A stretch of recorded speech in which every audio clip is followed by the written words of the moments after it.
Jim's got so much swagger. Dog. He just doesn't. He hasn't even raced this year. He's Strava dark. He just doesn't. He's going to go out there and kick their ass. I hope he does.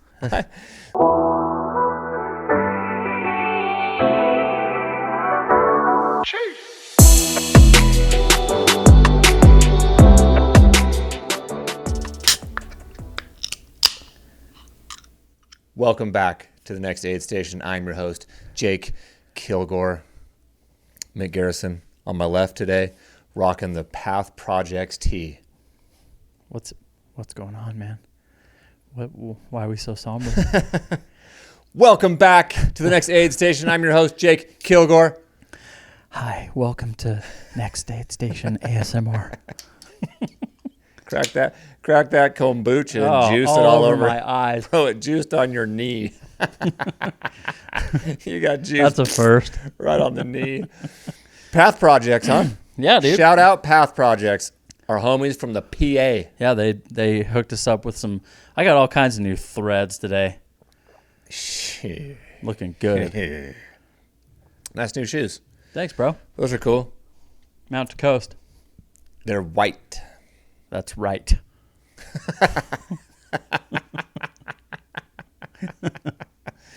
Nice. Path Projects. Yeah. They gave us a bunch of shirts. This shirt's awesome. It is awesome. It looks comfy. It's right up my alley. You know this. Free. Yeah. Free, and it has to feel. I would much rather feel good than look good. Okay. Are you on the look good or feel good train? Don't say both. Would you rather look sharp or be comfortable? Be comfortable.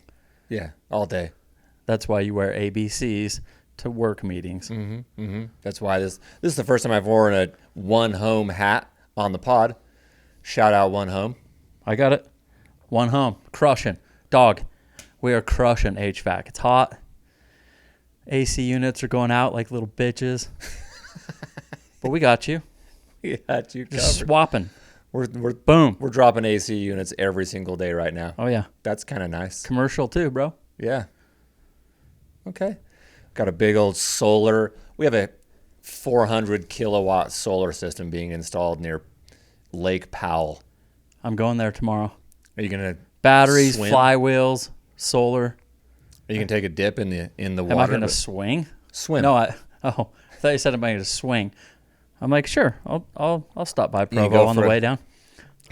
You go for a quick surf in the Lake Powell? How close are we to the water? Very. Really? Very close, according to the map.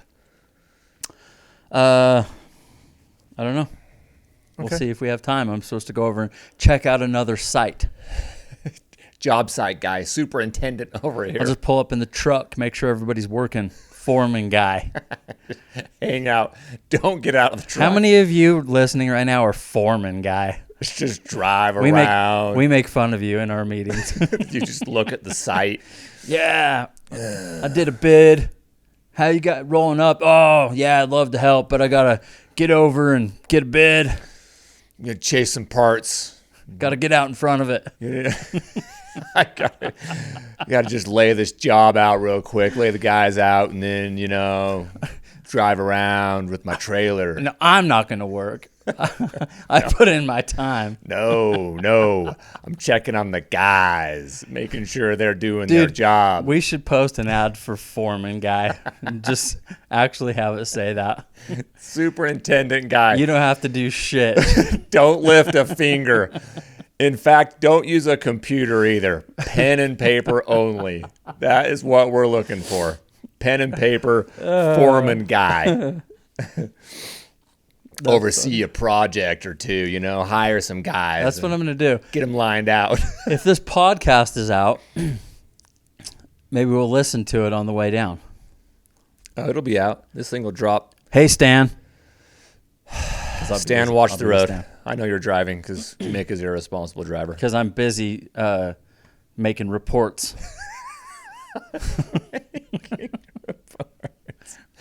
All right.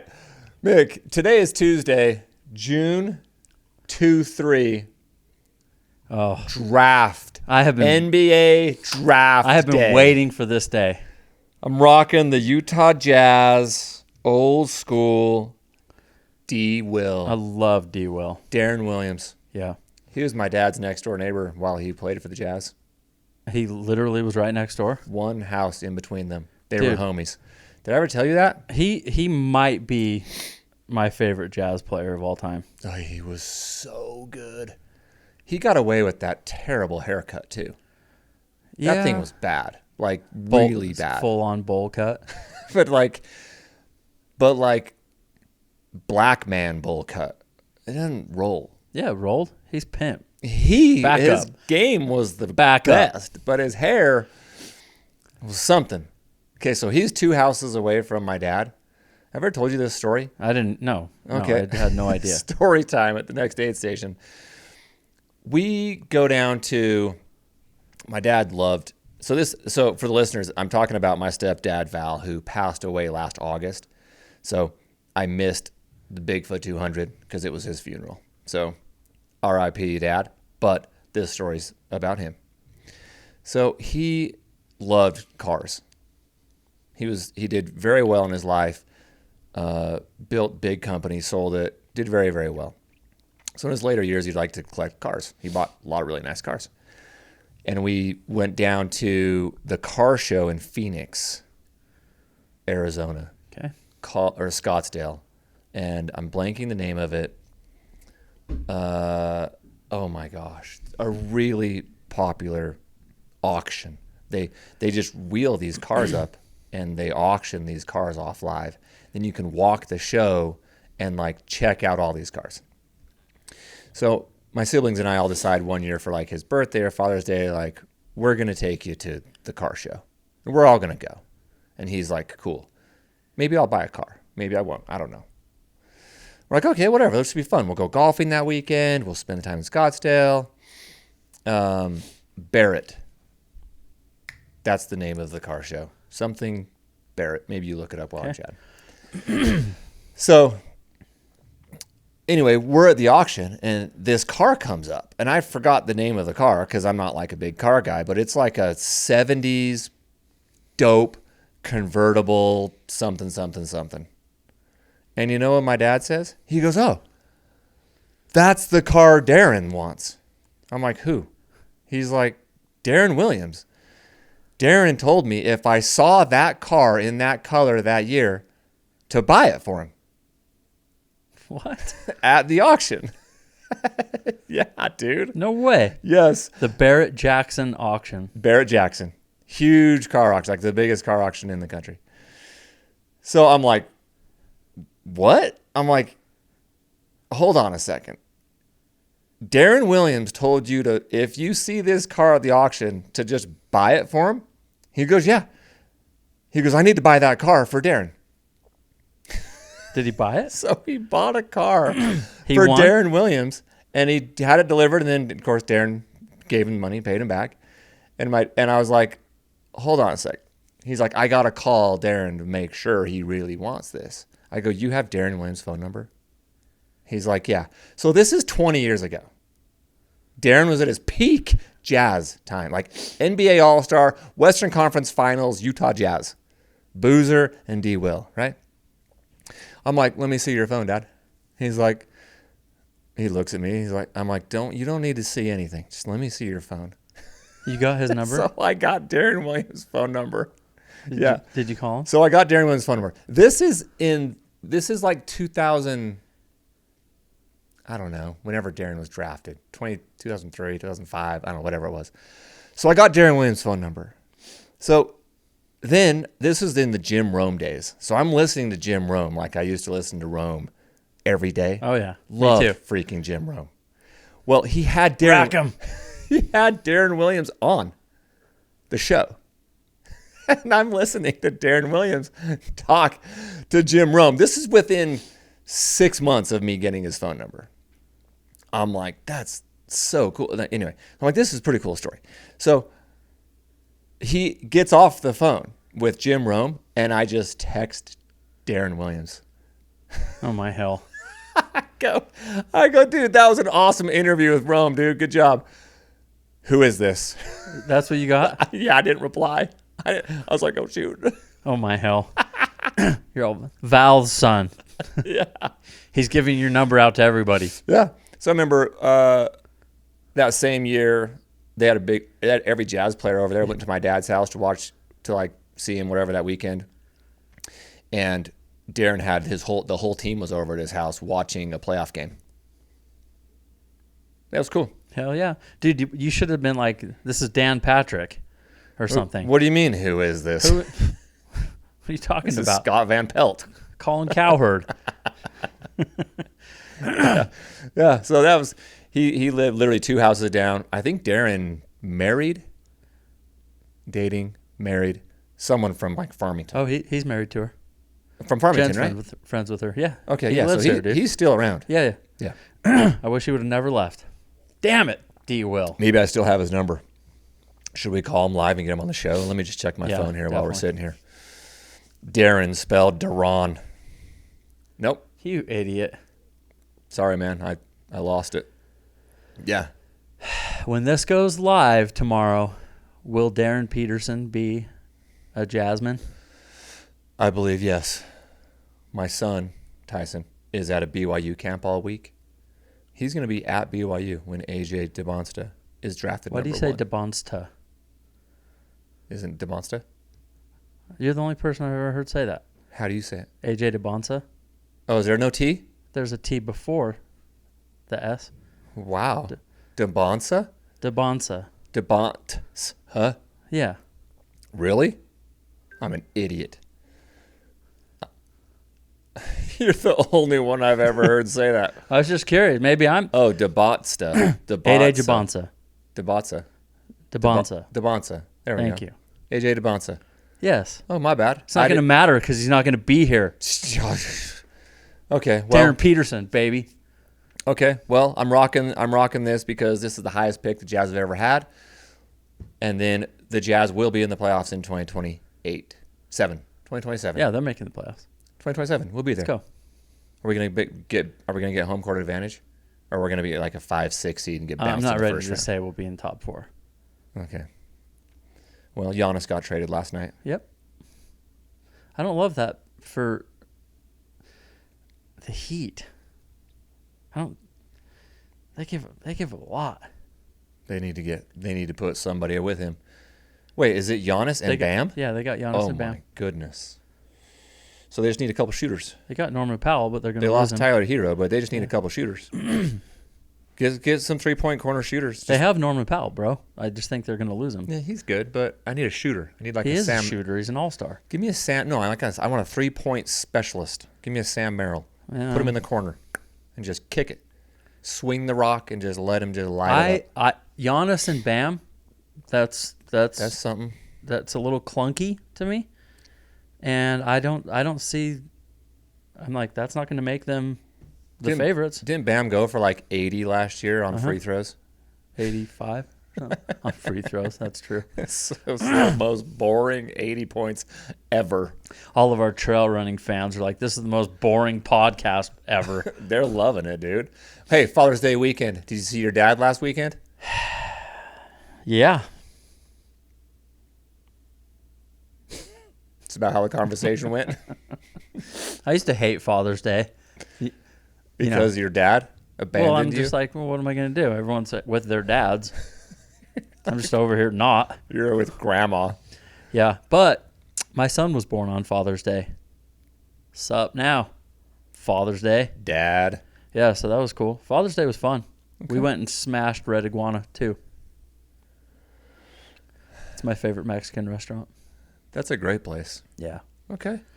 Father's Day weekend. That was good. We went to Toy Story 5. I want to go see that. It's fine. We had a party for my son on Juneteenth. Yes, you did. And I was inside just talking to my family, whatever, having a piece of pizza.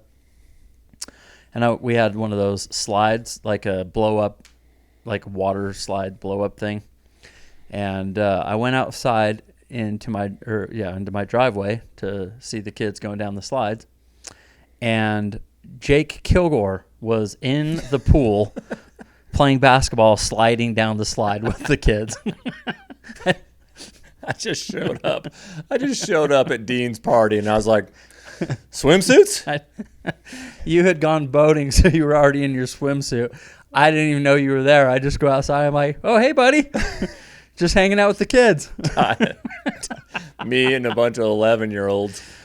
Ty and I just rolling down the slide, you and Jen. All the adults came out, and it's just me. Oh, yeah. People were talking about you after. They're like, I wish that I had that, like, energy, like that to just be fun and play with the kids.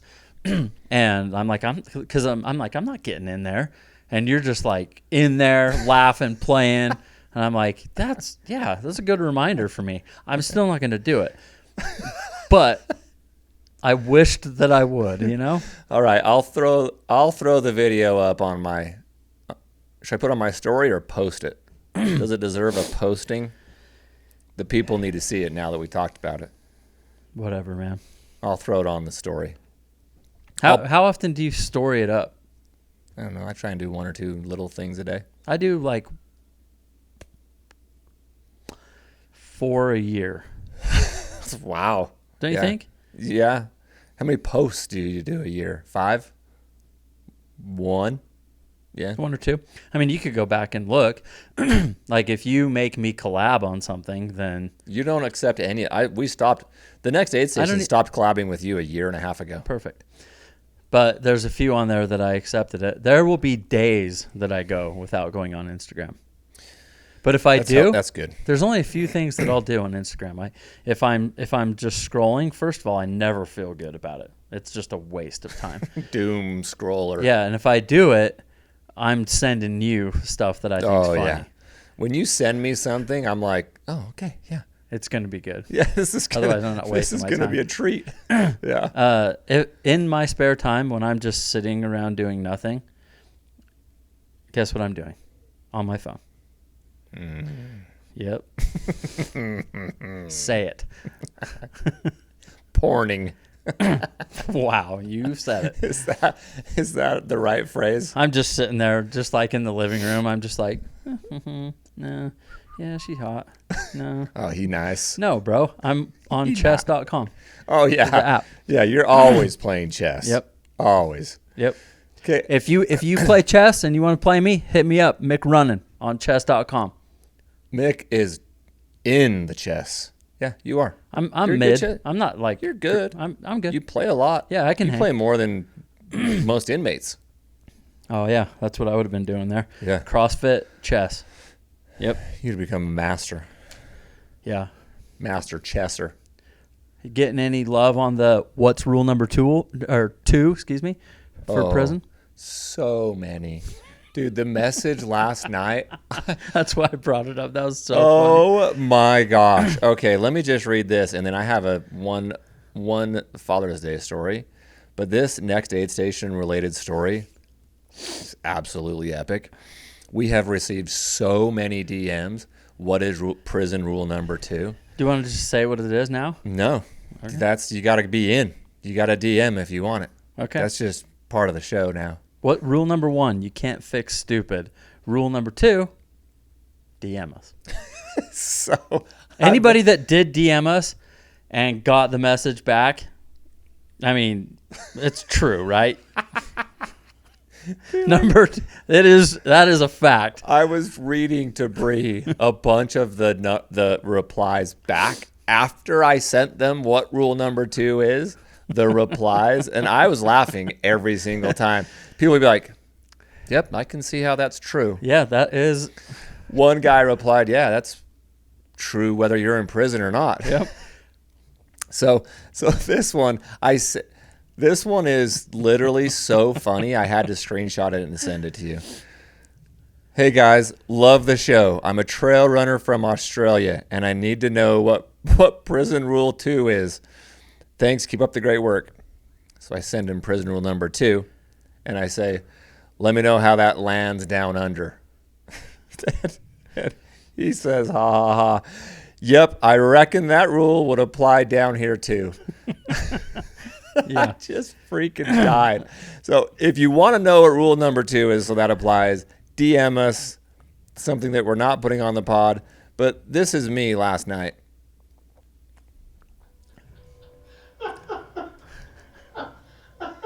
I reckon that would apply down here too. So great.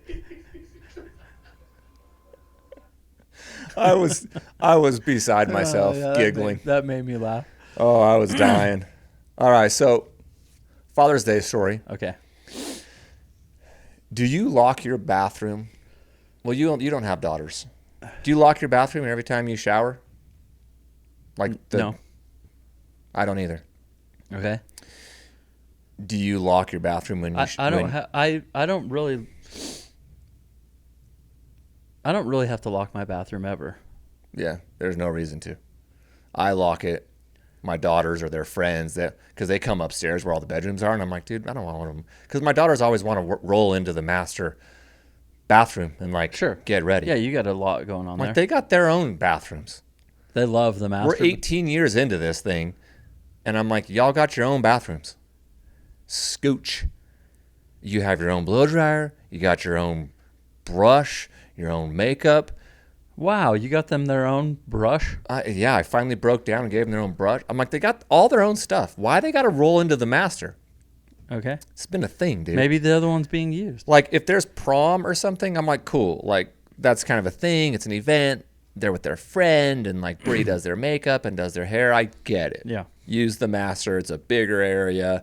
You got a bunch of mirrors. It's a vibe. Regular old Sunday.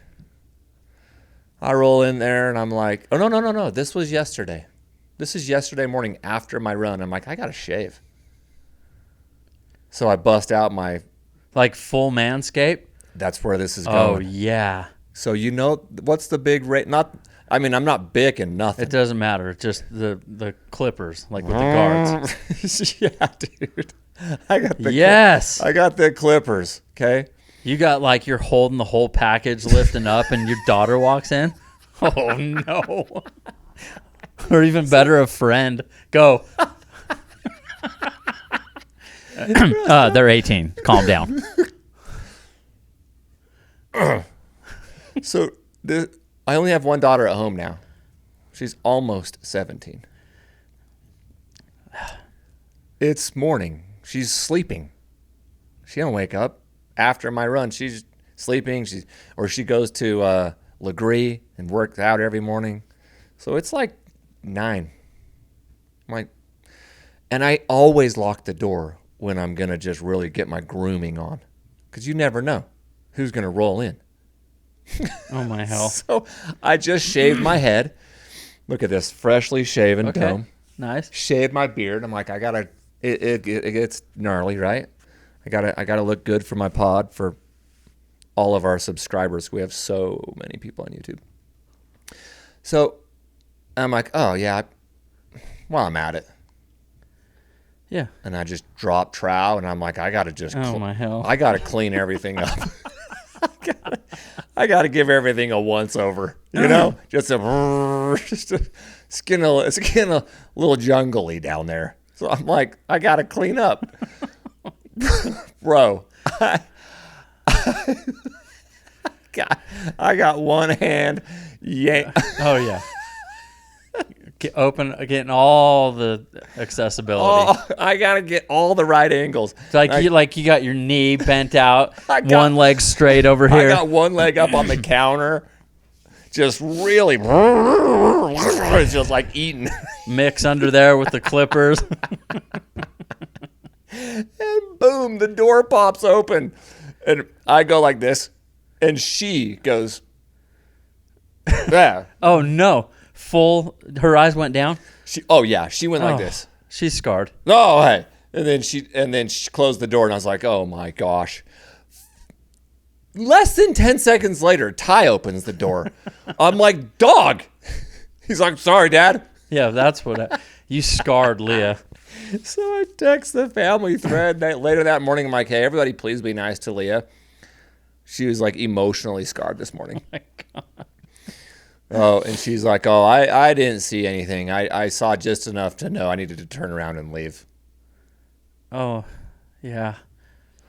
And I was like, well, I've raised 3 daughters, and I think that's the very first time ever. You almost made it, buddy. I almost made it, dude. I got 1 more year, and she's out of the house. I almost made it. This reminds me of I think I heard a thing on the radio once, and it was like, you know how douchey radio shows are, morning FM radio. Yeah, with Mick and Jake. Come. So they're like, hey, would you rather walk in on your parents or have them walk in on you? Yeah. That was it. That was the question. So then callers would call in, and then you'd have to explain whether you would rather be walked in on by your parents, hooking up with a girl, you know what I'm saying? Or you walk in on them. Both are terrible. Yeah, both are not good. But how old are you when you walk in on your parents? That's the listener, whoever's listening to the show. Then you got to call in and answer. Like right now, we're walking in on our parents, and they're in their late 70s. Yeah. And woof. Would you rather? You say you'd rather have? Are they under the sheets, or are they just No, it's out? Full send. You would have to say she would walk in on you, your mom. My mom. Mom. You don't want to walk in on me and your mom, bro. That's gonna be awkward. Walk in. Hey, Mick. Whoa, hey, Mom. Freshly shaved. Thanks, dog. just trimmed. What's this podcast even about? I don't know. Get on to the racing. What is this show about? We're like 20 minutes in. They can fast forward. They're going to miss all the juice if they do. Bro, I don't Happy know why, Father's Day. I don't know why anyone listens to this show anyway. Happy Father's Day. My daughter walked in on me shaving my junk on Father's Day. Hey, Dad. Carry on. Yeah, dude, that was crazy. Oh my gosh. My other daughters in the text thread were freaking dying. They're like, she walked in on you shaving, and then it was like, yeah, naked. It just escalated, dude. My daughters were freaking dying. I mean, I'm pretty uncomfortable, yeah. So she must I'm be. sweating underneath this one home hat on this freshly shaven head. Which otherwise wouldn't be shaven. Oh my gosh. Okay, let me get myself together here. I have this note. Okay. You ready? Former U.S. Olympic canoeist David Hearn arrested for allegedly vandalizing Lincoln Memorial reflecting pool. Former U.S. Olympic canoeist. Okay, did you see the thing about this? I vaguely, like, briefly, like the pool color was off and the algae, and like it was this whole thing about the 250-year anniversary, but the Lincoln Memorial was like discolored. I think. And then somebody like cut something on the reflective pool, like with a box cutter. I heard that. Something. There's a bunch of rumors going around. I don't know exactly what happened. Bro, so anyway, he was on a bike ride. And canoeist. Yeah, he was on a bike ride, and he like rolled past that area. Celebration of the 250th anniversary of July 4th, coming up on July 4th. Apparently, whoever jacked up the pool, it's projected to cost like $14 million to fix this. So there's like dark blue paint that like they tried to get it to resemble the blue of the American flag, and there's a whole thing behind it. There's a picture of the pool. Okay. Anyway, apparently he was like biking by and was like checking it out and kneeled down to like see what was going on, and he like touched some piece of like the pool that was peeling apart. They freaking cuffed him and took him in. His story is that he was not one doing vandalism. Right. He's like, I didn't vandalize anything. I didn't destroy or break or peel anything. By the time I realized what was going on, I was being put in handcuffs. Oh. So I was just like, that's kind of a fun story. That sucks. An Olympian? A canoeist. That's the first time I've ever used that word. Yeah. An Olympian just getting arrested? Like, well, hang on. There were people vandalizing it, obviously. I guess. But it just was one of those stories that I read where I was like, this isn't even news. Well, then why are you bringing it up? I'm like, this is kind of dumb. I'm like, he's an Olympian. They don't know that. Okay. Sure. So they just like, you. What does that matter, by the way? I don't know. I think it came in the sports. You're an Olympian. You're good. You may do anything. Cut that shit up. He goes, I reached in That's there. a weird, you know what? Being mad about something and vandalizing or being excited about something and vandalizing. Both are weird. I'm so mad. I love this country so much that I want a new president. I hate what's going on, so I'm going to vandalize this said country. That's weird to me. And then wild. Our team won the championship. I'm going to vandalize my city. Destroy everything. Weird. Yeah. Anyway, this was kind of a weird story that I was like, 250-year thing, the whole country thing, and why would you get arrested if you were touching it? They thought he was tearing it apart? Well, they had to have. So weird to me. I don't know anything other than that story. Was like, I read it and I was like, that's just weird. The whole thing. Well, maybe so. But if there's damage being done and you look down and there's a homeboy kneeling down pulling something. What is it? They're like, what are you doing, bro?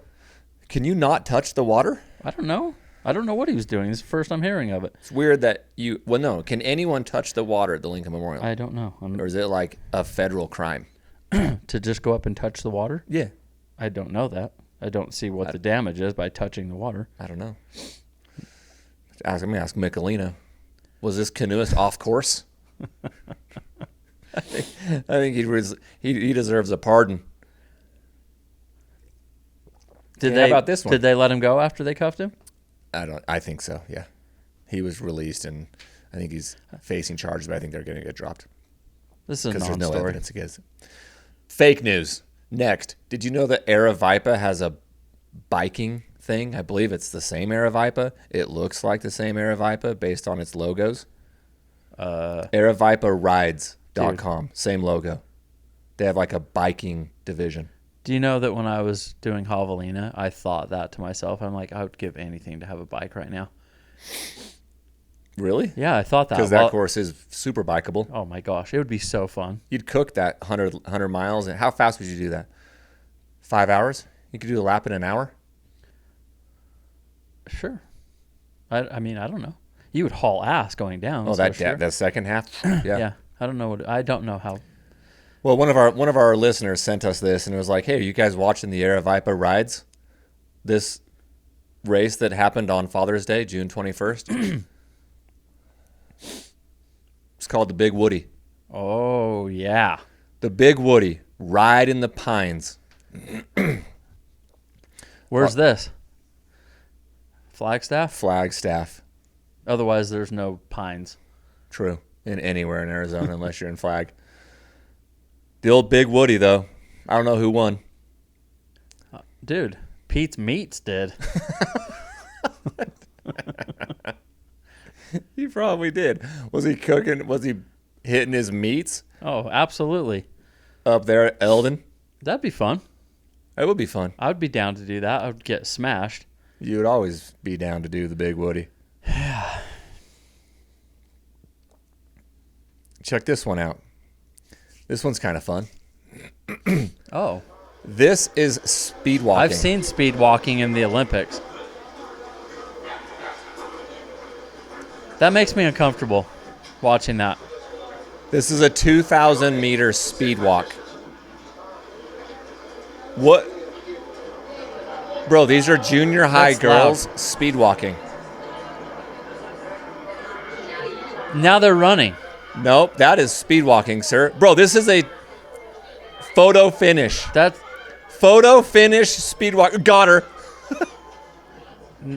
She's like, oh yeah. that's the dumbest thing I've ever seen in my life.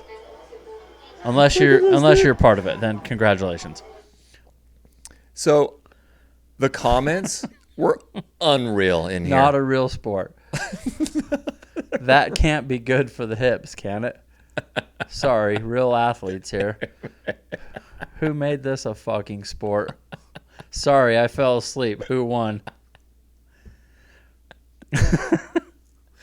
It's so good. The comments are unreal. If you guys can please go find this. I can't. We Run, We Jump was the Instagram handle that posted it. And watching their feet, bro, I don't even look at this. They Look at their hips and their knees. They It's unreal to me. they're all like skinny as can be. They're tiny junior high girls. But the way that they just, Why did you bring this up? because I saw it and I died laughing. I was like, I just got to show I don't this. even know how I feel about it. I'm uncomfortable. You're making me uncomfortable today. Good. It's working. Just doom scrolling. Hey, they're getting out. They're out and about. It's better than laying on the couch. Great. I think it's great. It is very funny to watch. And then the comments, you guys, dude, you jump into the comments and just laugh. Let's go. Let's go watch a speed walking event. Should we go to one? Yeah.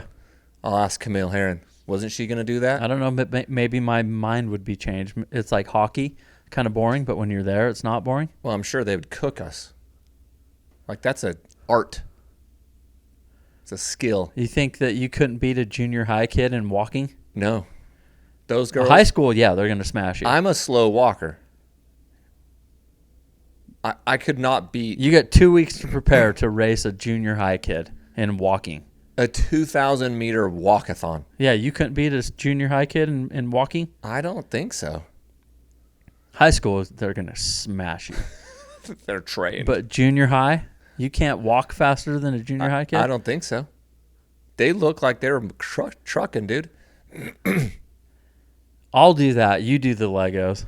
You know who walks really fast and it pisses me off? Speaking of Pete's Meats, Pete Mortimer.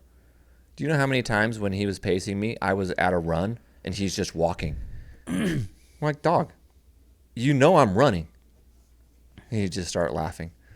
He's pretty tall. Yeah, he's got a stride and it like is fast. And he was walking like downhill and I was trying to run downhill with my wrecked quads. I'm trying to run and he's just taking these big walking strides. And I was like, you could do that forever. This hurts. I'd try to walk and he'd gap me. So I had to run while he walked. It was pathetic.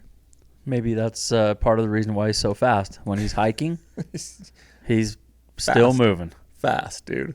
So yes, to my point of there is technique and skill to walking, even in our ultra running races.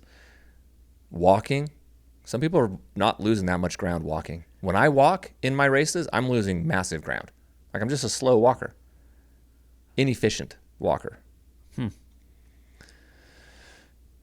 Next. How much time do you want to spend on Broken Arrow that seemed to have gone all week last week? Did you see anything that happened?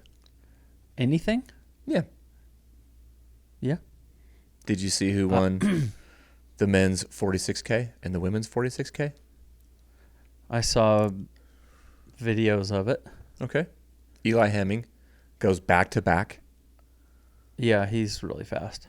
I watched him being interviewed, and I didn't know what he looked like or what I expected, but it wasn't that. What did you expect? I was expecting David Sinclair. Okay. Well, he won. Danny Moreno won the women's.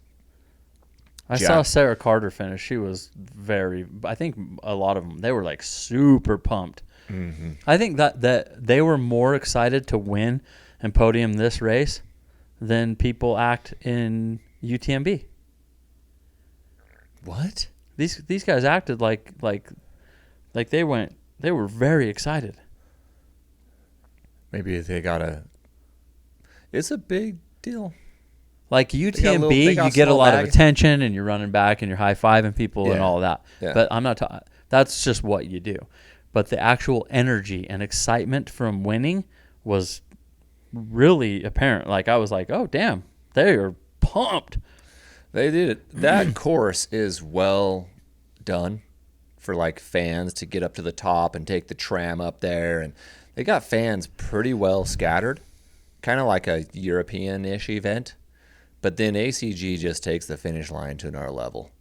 Like, it's like I don't want to say a big marathon finish, but it's got serious vibes, the finish line. Yeah. Yeah. Maybe that draws into it. Rachel Drake taking third. Jasmine sixth. I mean, 6 is good. I picked her to podium. 6 is great, dude. Yeah. So the 23K, we'll quickly go through this. Philemon, El Hussein, Patrick. Yep. Yeah. Anyone shocked? Nope. That tracks. I mean, there's some crazy stat like 80-something% of people in Fantasy Free Trail, I think, picked El Hussein to win. And then like Patrick, Philemon, second, third, second, whatever. I had all three of them, which probably everyone did. They win everything. Just in a different order. Yeah, no one's surprised at all. Mason Copy, I got Copy. I picked exactly 6th. So that was really all I was going for. We need to get those 3 out to DC Peaks 25K. See if they can hang. Yeah, they might do okay on that course. Okay, I'll send some messages out. Cameron Smith, Olympian, 7th. That was cool. Our dog, Slim Shady, Christian Allen, 10th. Yeah. Crack. Hey, Slim, let us know what you do with that $100, big guy. Ooh. What do you think he's going to do with that $100? Get a haircut. Hell no. Hell no, just a trim. No, gotta keep that is blasphemy. No, cut it down. You got to keep it. Keep it real. Yeah, and then your daughter can walk in on him. And just keep it right the way it is. Slim, shoot us a DM, a comment, something. What are you doing with the $100? Are you claiming it on your taxes? Do you get it in a gift card? Is it a big check, a Happy Gilmore check? Or is it like a $100 bill? Venmo. Can we get your wire instructions, Mr. Allen? We need to send you a deposit. How are you getting that $100? They just write you a check right there? He probably got dinner with it. Think he already spent it? Yep. Dinner. Yep. Him and his family. He's got a handful of kids. He's got a dope family. Little kids. Tiny kids. So he went and got the best chicken nuggets you could find up there. The best. Yes. His kids, I think, have the same hairdo. And they got chicken nuggets in Palisades in Lake Tahoe. Do you feel like every running event that you go to, we run into Christian? You talk to him for a half hour? I mean, yeah. TRE, that was fun. We just kicked it with Christian at the Alamo for a half hour. Yeah. It was probably more than that. It probably was. And then I saw him at Walmart or something in St. George.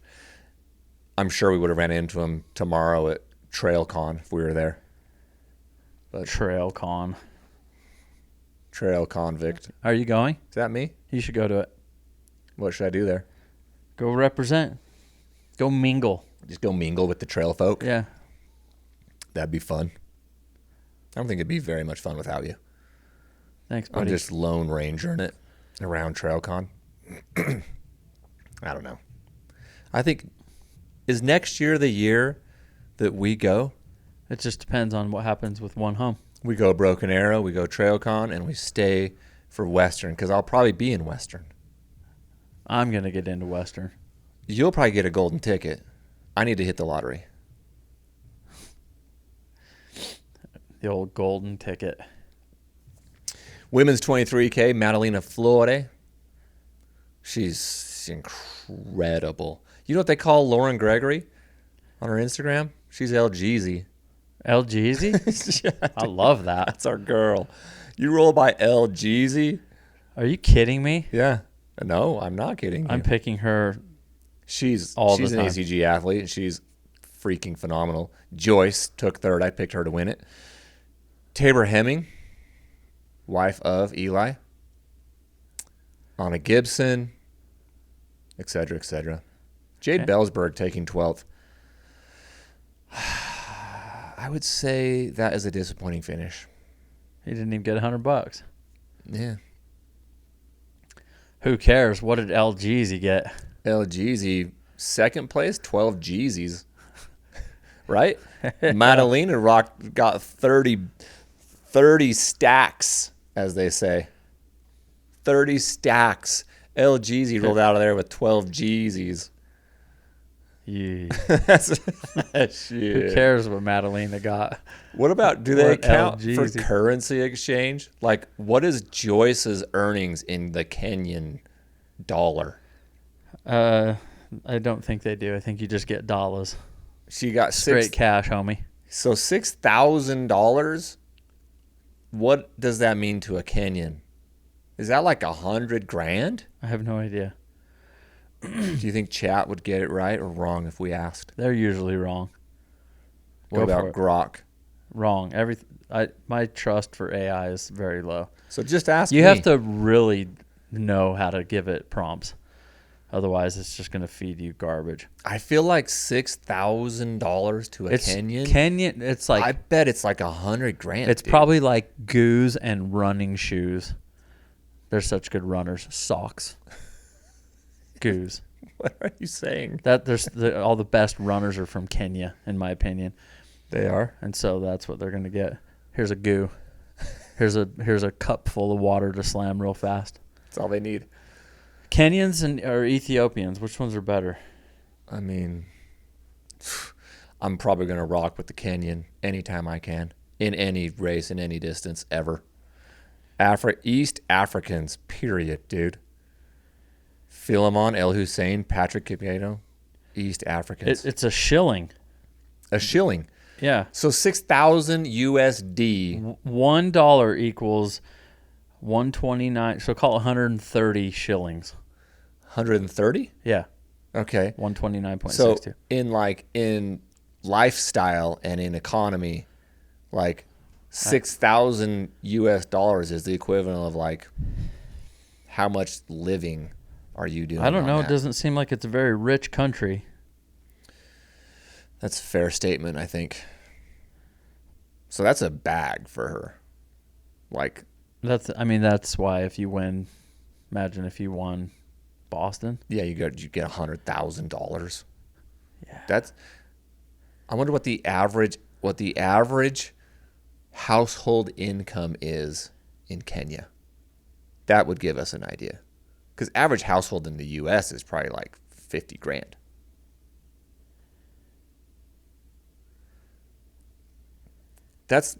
Is $6,000 life changing to a Kenyan? I don't know. Be cool if it was. It's roughly $387 to $635.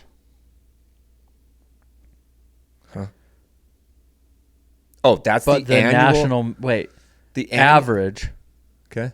earnings in Kenya's formal wage sector is about 387 to 635 US dollars. A year? It says, but the national median income is much lower, around 116 to $155. Oh my gosh. So $6,000 is the average of like 10 or 12 years of income? Whoa. So the $6,000 is more like 43% of the $500,000. population survives on less than $3 a day. That's just a quick Read that Google again. search. What did you say?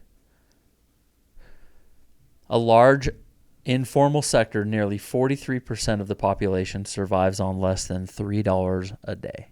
Oh, okay. So $6,000, you send that back home, your family is like set for the next 5 years, potentially. Maybe we should just move there. I bet we would survive on our next aid station income in Kenya We're moving there. because we can't survive on it here, clearly. But I wouldn't hang because I went to Denver. I was in multiple Ubers and they were Kenyan drivers. None of them wanted to talk about running. Hey, where are you from? Kenya. You run? I did. I'm like, oh, runners. That's what I'm like. I tell them, I'm like, that's what I think about when I hear Kenya. You know, and they're all soccer fans. That makes sense. It's way more important to the 3 people I talk to. The 3 drivers. Okay. That was interesting. I'd like to do a little more research on that. Congratulations, Joyce. That's awesome. She's like, do you know what that just cost me? LGZ. Yeah, that was LGZ. LGZ took twice as much as Joyce. He just cost me 6 years of my life. Yeah. $6,000 is like 10 years. Okay. On to Western States. After that little intro. I got thinking over the last several days. There is so much coverage of Western States. That we're not going to do it. I was about Back to LGZ. I was about to get there. I can I just say something? I turned on something today, like the pre-game whatever for Western. Like on YouTube, someone. Yeah. They were like, Dylan was on introducing who he's gonna do the commentary with, and this and that, and I was like, 8 seconds, and I'm like, nope. Boring. You just didn't want to listen. I'm like, I couldn't care less. Turned it off, went right back to jazz draft stuff. Wait, what? I was like, oh, cool. Western States, let's see what's up. Clicked on it. I was like, was it a pre-race interview? No, they were. He was up there just introducing like Corinne and whoever's going to be with him.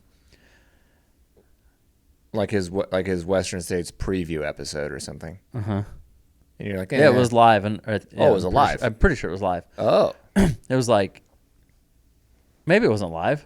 I don't know, bro. It could have been 2000. Why did it pop up? 23 Western. You wouldn't even know. No. It specifically said 2026. So I was like, oh, cool. I'm excited for Western. Yeah. So I thought, and then I clicked on it, and then he just started talking, and I was just like, yeah, I don't care. What? Bye. So what is it that you? What is it that you even like about trail running? Any of it? Are you into any of trail running anymore? I like DC Peaks is cool. Seriously. The other day, was this yesterday? No, Friday? The other day, I was explaining to the Uray 100 to you. I mapped it all out, whiteboard style. And I was like, then you go up here, you tag this peak, then you do this, then you do that. And I mapped it all out, and you're like, that is the dumbest race ever. It is. I would never do that. That is. There's like 22 out and backs. Tag a peak, come back. It's just a different format. I'm sorry, but that is ridiculous. Okay. No. And then we were talking the other day, and I was explaining my training to you, and you were like, oh, you should do that. It's too bad you're not doing UTMB this year because that's perfect training. Oh, well, no, you're just crushing your training. And then you go, well, I guess you could just do it next year, do UTMB, and then retire. So, with trail running,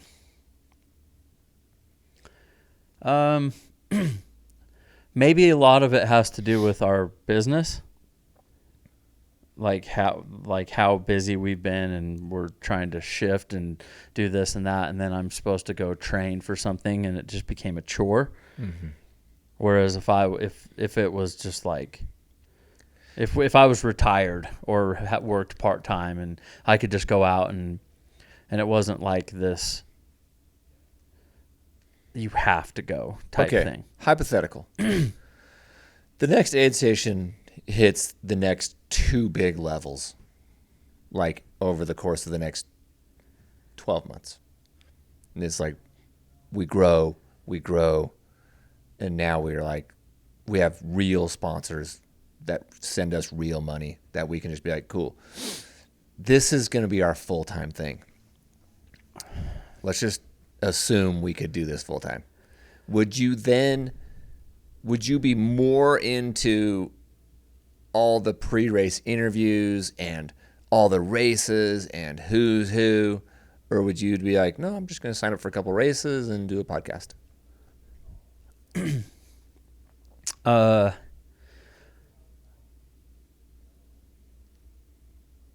don't really feel like I don't fit in with the trail runners, with trail running world. I don't align with most of them. And it just becomes exhausting to me. And I listen to their fake happy, like we're inclusive, but you're not. And there's so much of that in trail running that I just get like, ugh, F off. I'm turning your show off. And then I go listen to something about the UFC. So I have a long history with trail running. You do. Like, I loved it. I loved to train. You don't sign up for Speed Goes 8 times From 2010 to 2018. Yeah. You were very much into it. Yeah. So I don't know what, like, you get older, and then business becomes more important than, you know what, you're trying to provide, and it's just, things change. Your priorities change. So, I don't know. Maybe I got super frustrated with my knee and then started to get into other things. But here's the problem, bro. But I like it. I love doing this. When I'm out actually running with someone, I have fun. If I'm at an event and some people are talking to us, hey, next aid station, like, that's cool. I like that stuff. So I don't mean to just let the negative stuff overtake. But when I'm doing a cross-training thing, an F45 or a High Rocks or whatever, and I have to go train for it, I don't feel like it's a chore. Mm-hmm. If I have to go trail run because I'm training for an event, it feels like a chore. And then that takes away the fun. It just takes forever. There is no go knock it out real quick. It's like, no, dog, that's 5 hours on Saturday. It's your next 5 hours, yeah. Yeah. And then I did it for years. So then I'm like, I don't think I love it, bro. like Jen talked to me about this last night. Like, you love it. It's easy for you to just do your thing. You're going to go up. You're going to bag peaks.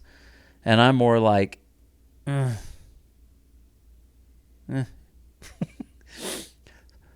So why anyone would want to listen to me talk about trail running, I have no idea. Well, maybe it's the yin and the yang combo that we have, where it's like, I'm into it, I compete, I train, and then you don't. Okay, but I told you I would. Mm-hmm. If we had more time. Okay. If work wasn't, I mean, I enjoy what we do, but changing companies over is a stressful thing. Yeah. So if work wasn't so stressful, and I was just like, I could just wake up, hit F45, go for a run, yeah, I would do it. Okay, well, maybe we'll get there. I told you, if things go the way planned, I will sign up for another 100. Before your 50th birthday. Old man. I'm 48. Yep. Yeah. Okay. We got some work to do. So, in this amount of coverage, like, how does one consume all of it? And, like, where do we fit in? You already said I don't fit in, but, like, where do we fit in as a trail running media outlet into all of this media content. Bro, if you only look at free trail and single track, I made a list, and this is probably not all of them. There's probably more coming out. Today's Tuesday. The race is 5 days out. Free trail has pre-race interviews. Abby Hall, Marianne Hogan, Molly Seidel, Vincent Bouillard, Jeff Mogavero, Hans Troyer, Francesco Pupi, Adam Peterman. Yeah. And then they also have their top 10 storylines. Then they have a few other things coming out.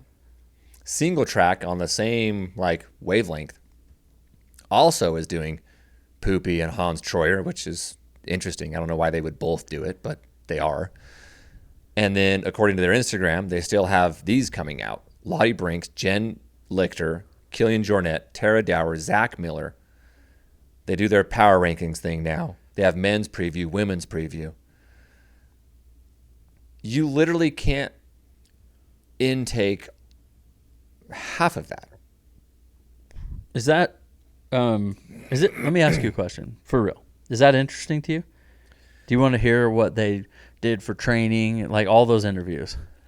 What their nutrition's like, how you feeling, who's going to be your pacer? Like, you're in on that? So it's a great question because I only have, like anyone listening, so much time to listen to a podcast in any given day. My only time to listen to a podcast is on my run. Okay? So Saturday, there was no content out yet because it was still Broken Arrow weekend. And I was on a 6-hour training run with Kyle, so I'm not listening to anything. Like, we're just hanging out talking.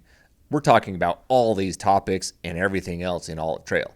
We had some unbelievable conversations about where the next aid station fits into the media space and what we're contributing by being different and creating not chaos, but we're posing real questions to the trail community, right? With authenticity and instead of just being agreeable to everyone all the time, we're not.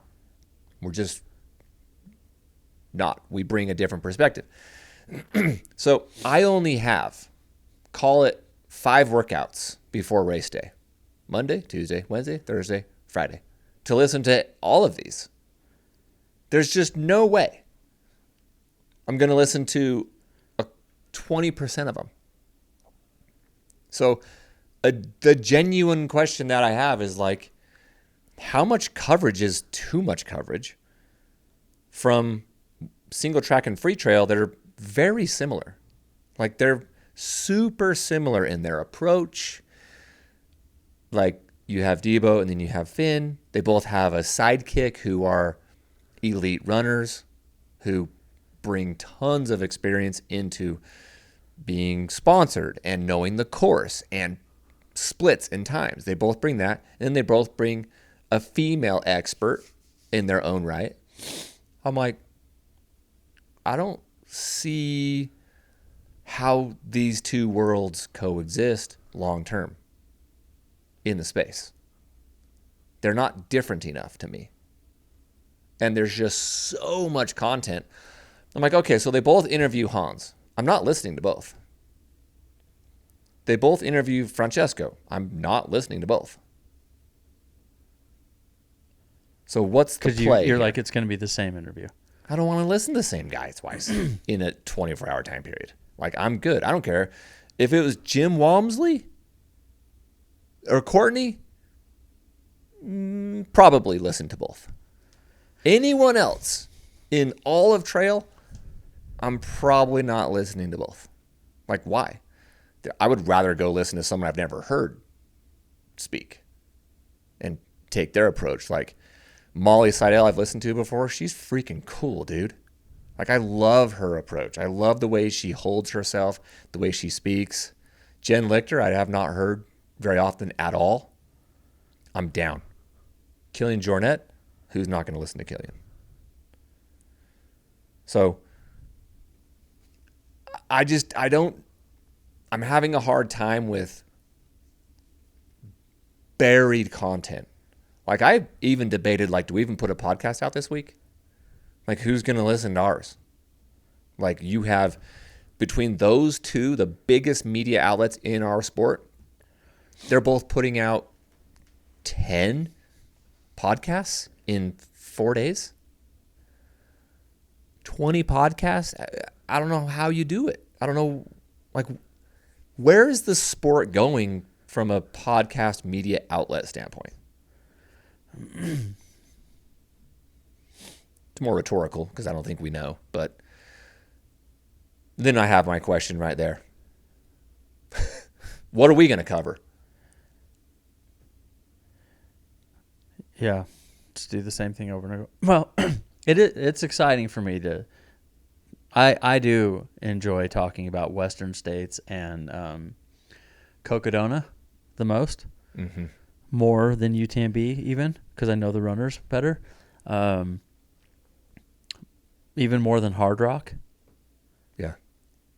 I don't know that Cocodona is really fun to talk about for me. It might be my favorite, but Western States might be my favorite too. Because it's like 1A, 1B. When it's hard to say who's going to be in the top 10, it's kind of fun to break that down. I don't hate like trail running. Like I am a little, what's the word? I'm a little put off. Jaded. I'm a little jaded right now. But I think there's a path to fixing that. But I do think Western States is fun because it's just packed.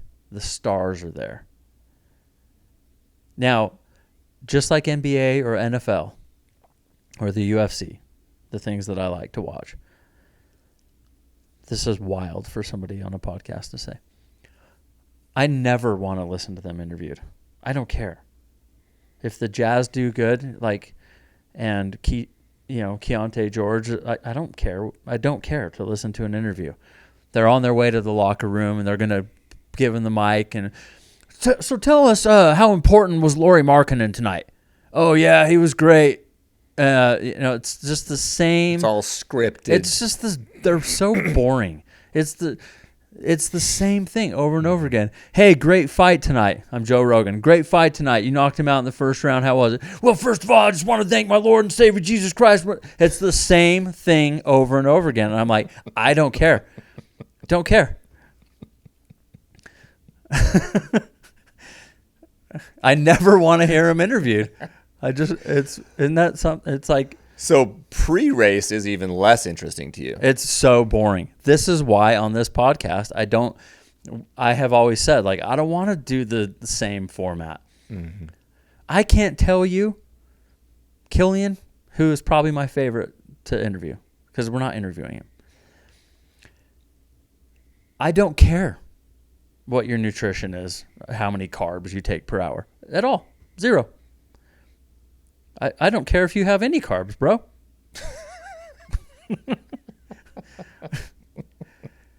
Oh, you do 80? Hell yeah. I was just working my gut. Dude, I was training my gut up to 80. Wait till you hear this shit. 90. Boring. So I'm like, I just feel that way. I'm like, athletes, you have to interview them in a way. I think it's not even on the athlete. I was going to say athletes are boring. I don't think they are. I think that it's the interviewer that's boring. Yep. It's either the format or it's the interview. I think it's those two things combined, which is why we only have them in studio. It's a big reason why we only have them in studio. I don't want the same Zoom interview and it's delayed and it's the audio's mid and you only have so much time because your Zoom subscription is going to expire at 1 hour because that's how long you set the meeting for. Yeah. It's rushed. It's not personable. But, hey, man, Dylan, he gets the numbers. So, obviously, I'm wrong. But that's awesome for you guys. Go listen to that. It's great. They're doing amazing things. The sport is being elevated by what they're doing for sure. Cool. Yeah, it is taking trail to another level with the interviews and the pods and being on course, and live stream somewhere fits in there. But Live stream is taking it to a new level for me. yeah, So, we've talked about this. Like, what do I want for trail running? Do you want it to get bigger? Do you want it to have more live stream? Do you want more money in the sport? The more we do this, the more I'm like, I don't know. trail running is at a very interesting place. Money's coming in. It's becoming more global. The races are getting bigger and more competitive. Podcasts, maybe like ours, are trailblazing certain concepts, ideologies, and introducing, like, there's a crux in trail running right now where, like, 20 years ago, the old dirtbag way, everybody thought the same way, courses, and, like, it was all kind of that community feel that you talk about. Those days are gone. The more this sport grows and becomes more mainstream, like Rachel Entrekin going on Good Morning America and ESPN, like, groundbreaking things are happening to where, like, it ain't going to be a good old boys club for very much longer. Yeah, she's really easy to cheer for some reason. Yep. Maybe just because we know her and you know, have cheered her on and saw this rise coming before a lot of people did. But she's just so easy to cheer for, dude. Mm-hmm. So yeah, that stuff's cool. But the thing that's not so cool to me is that the sponsors that come in that are bringing in this money, I don't really like what they're doing for the sport. All they're doing is pushing them to the big 3 races. That's all they care about. They say this too. Mm-hmm. So I'm like, that's not what I had hoped for. So now I'm like, I don't love that. Now, even more than ever, all that matters is UTMB. I'm like, that sucks. Golden tickets, Western, UTMB. Western, Hard Rock. Yeah. Kind of. That's it. Even the golden tickets, that doesn't mean anything. All it means is Western. Yeah. It's not really about that other race. So all the money that's coming in, I'm like, that's why I like Cocodona so much, because they're like, no, we're coming up.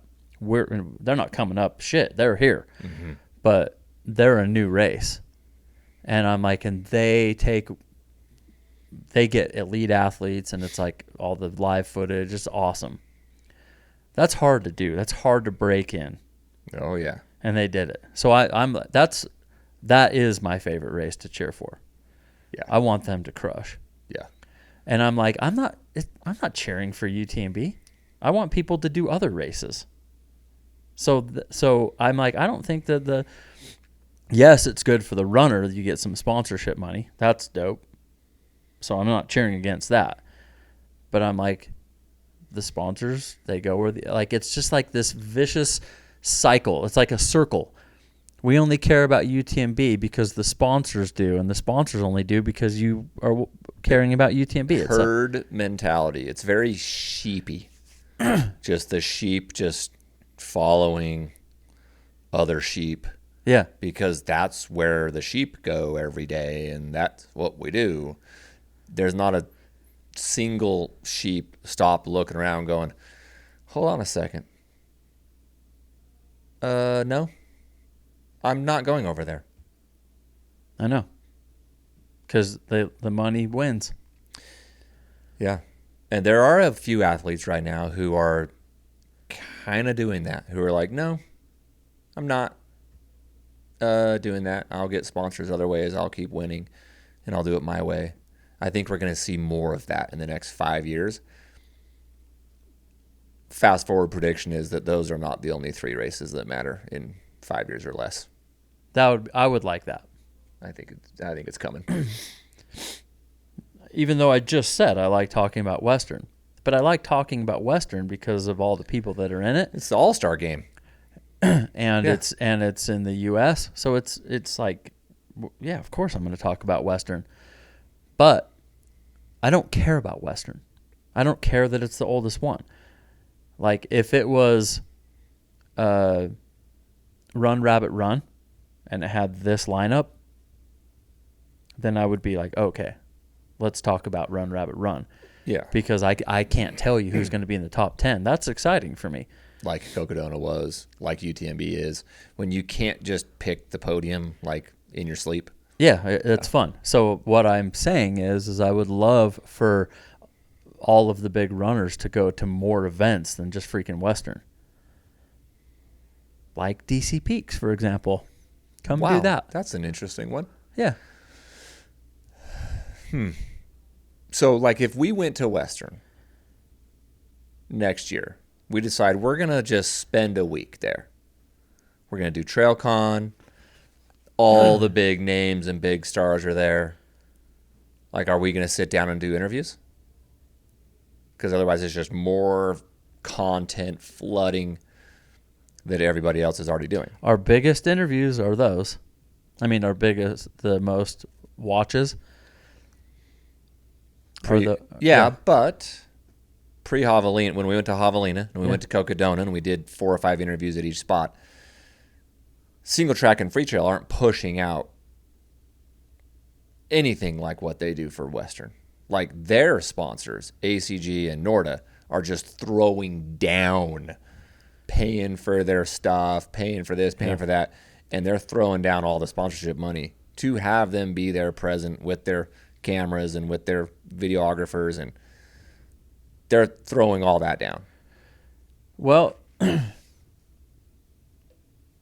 yeah, people have decided that certain races. I mean, the history of this one, it makes all the sense in the world. I get why this one's so popular. For sure. It's indisputable. So, but if it wasn't Western and there was a different one, like even Hard Rock, why? I don't know why that's so popular. Because people say it is. Maybe because it's beautiful out there, because it's a really difficult race, But just like with anything, all these squishy things that all the kids want right now. What are those things? You can't even get them. Those stress ball things? Yeah. There's always a fad of something. Yeah, it's like that. Yeah. Like you can't even find them. They're popular not because of how cool that thing actually is. It's dumb as hell. They get it. It's the excitement of getting it, and then it's laying under the bed or something. But it's all the hype.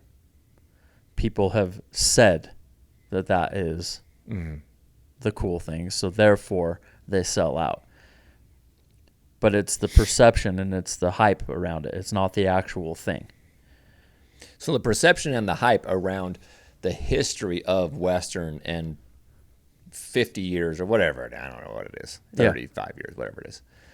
That history and the lure is actually way bigger than the actual course itself. For sure, dude. It's 100%.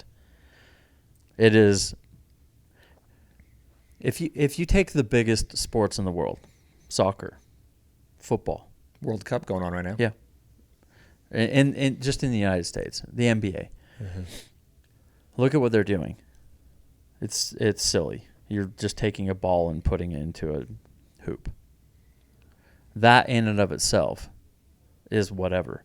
The reason that these athletes make so much money, millions and millions of dollars, it's billion-dollar industries, right? Because we said so. We said the market dictates and said that this is exciting, and they do the music and they got the lights and they're spending $10,000 a ticket to go to a Knicks game.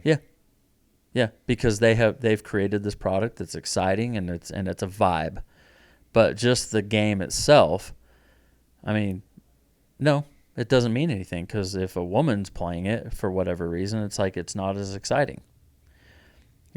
Something's off, right? Same thing. Take a ball, put it into the hoop. So it's like the actual game of basketball in and of itself is not that exciting. It's all of the stuff that goes. It's like who's playing it more than what they're playing. Mm-hmm. It's like who's playing it, the music and the fans and the screaming and the vibes and the hype. All of that makes it way more exciting than the actual game. Which is Western, right? All the fans up the escarpment, that first climb. Yeah. That you can't even get into Michigan Bluff or, I mean, these, like, they said, I heard today that the volunteers were 5-1 to the runners. So volunteers, with that gives you 1,500, 1,600 volunteers on course. Could you imagine having 1,500 volunteers? And then you have tens of thousands of fans. So to your point, that is what makes it great. Yep. Now it's like, hang on, what's going on? Oh, I'm drawn to that. Hey, how come everyone's standing in line over there? Yeah, what's that over there? And then you just... We should go stand in line. Yeah, what is that? Mm-hmm. Yeah, I don't know how you become the squishy thing that's so popular. What the hell are those called? Look it up. So this begs the question, like, why would we go to Broken Arrow Trail Con Western? Dumplings. Oh, those little squishy. Yeah.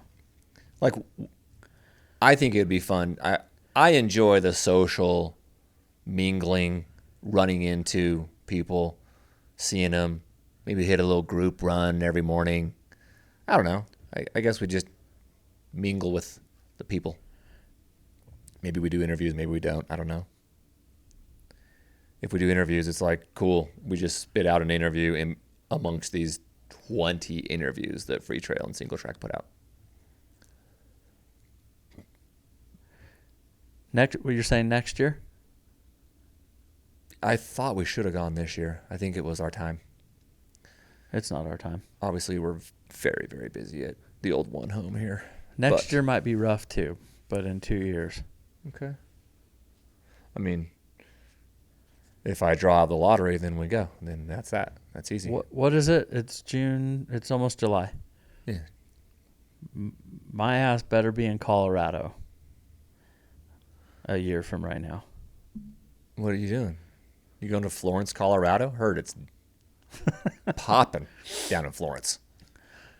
I'm gonna be doing some work up there, buddy. Oh, true. Yeah, we should have a ton of work in Colorado. Okay. That was a little, I don't know if that was tangent-y or not, but that's kind of my vibe of like where I'm feeling with content that's getting shoved in the algorithms. I don't even know how you would ingest it all. There's just so much, dude.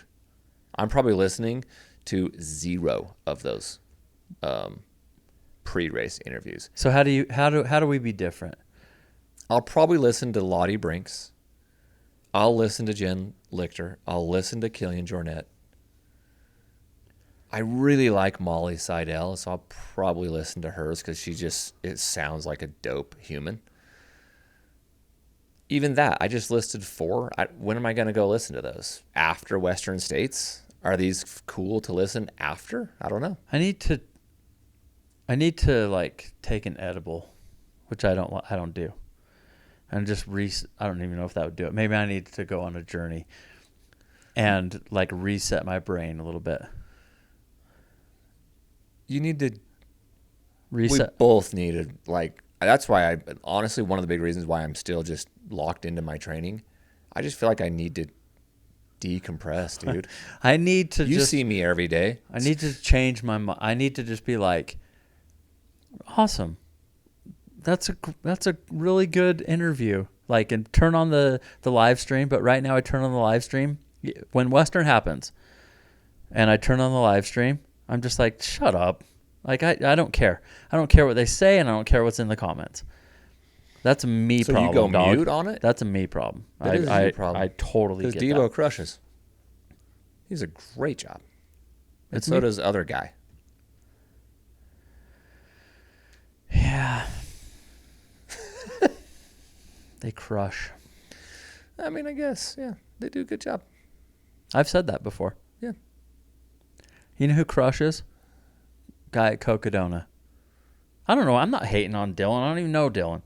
I am a little just because he's in the spotlight. I don't like or dislike Dylan. I don't care. But the guy that did Cocodona. Whatever that dude's name is. Yeah. Chris. I don't know his name. Chris. I was busy racing. But that dude's badass. I don't know what it is. I'm just like I like that guy. Isn't that interesting? Mm-hmm. If I feel like maybe I'm protective of all the crap that happened, if I feel like anybody or they're in the circles and then they attacked you over this past couple weeks, or all of a sudden like you're always hitting us up and all of a sudden you got silent, I got eyeball emojis on you. Yeah, we had a and now I'm just like, F you and your little circle. I don't give a crap that you're a fast trail runner. You know, I feel that way. That's super valid. And So then I'm just like, and I'm not even comment guy, but I am just like, I know your little stupid ass circles. I know who you hang out with and who you interview all the time and this and that. And I'm like, I'm not cool with you right now. So that's, if we're just going to get to it. You're distancing yourself from us intentionally. Yeah. And like earlier, people want to be buddy because we might say something. Yeah, you're all cool and everything. We're friends and comments and texts and this and that. And now all of a sudden you're gone. Or all of a sudden we get canceled from that event. Right? Mm-hmm. And I'm just like, okay, you cancel us? You cancel us from doing that event. Are you canceling these girls? No? Nope. Why not? Hypocrites. And it bugs me. And it makes me not want to be around them. I'm just like, get out of my life, dude. And so that's the truth. You know? Yeah. It's deep. What we really should be doing is just hitting the peptides.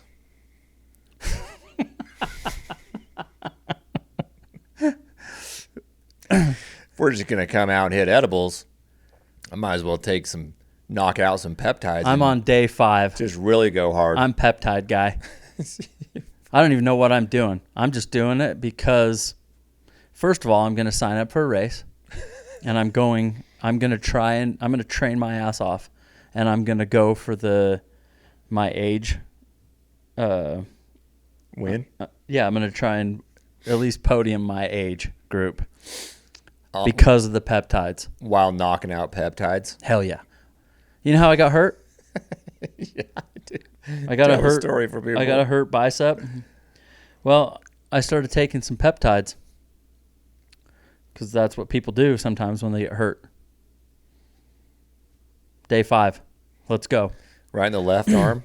Right in the old lefty. Everything's back to normal. Let me see you clench that fist. Ooh, strong. Hey, I strong grip. I can do pretty good tries. I mean, I feel weak. It is weak. Triceps don't bug me. A push-up in here doesn't bug me. A curl very much bugs me. I met a dude last weekend who is on peptides. He straight asked me. He's like, dude, he was like congratulating me and like, that's amazing. Like, Cocodona, I saw your documentary, da-da-da-da-da-da. I hear you train a lot, work, blah, blah. And he was like, so what are you taking? And I was like, nothing. And he's like, you're not on anything at all? Like nothing. Testosterone. Rockstar, dog. I'm like, Rockstar, a Re-Lyte. That every once in a while I hit a choffy. I'm like, that's it. He's like, that is incredible. He's like, dude, I've been on peptides for a year. Good for him. Mm-hmm. And I was like, good. That's cool. He's like, yeah, dude, it has helped me so much. And he's just talking about being on peptides. And his back this and his knees that. And I was like, cool. I'm going to flip the script. Peptides, you get a shot, mandated. You're gonna mandate it. Yep. Mandated. So do you inject it in your elbow? No. Your Fatty belly? area. You could do belly, glute. I'm doing shoulder. This is closest Closer. to your arm. I don't even know if that's a thing. I don't even really know what the hell I'm doing. But if it's good enough for Cam, it's good enough for me. Sage. I can't wait till you enter a race. I'm sending it as soon as you sign up. I'm sending it right over to Sage. Hey, But I don't win, so Sage won't care. Cam's actually fast. oh yeah, you're not gonna run a 2:39. Nope. Say, Bro, what if you old did? Sage didn't want to come down here. Really, we weren't going to interview you. I was going to take you over to One Hit MMA in Layton, my boy Aldo, and just be like, "What's up now, Sage?" He walks in, and who's standing there? Cam Haynes. Get in the arena. Okay. I don't really know how to get it back to this Western stuff, but you want to go through some picks? I think we need to at least. How do we be different? How do you make it different? We should bet real money. You know, there's that website where you can bet on anything. We should put some real. It doesn't even have to be money. You could either do money or you could do like crazy shit. Like we could do. Like all of our listeners, we put in. I don't know how to work this out, or me and you. The loser has to grow their hair out for 6 months. And downstairs? Oh my God. Yeah.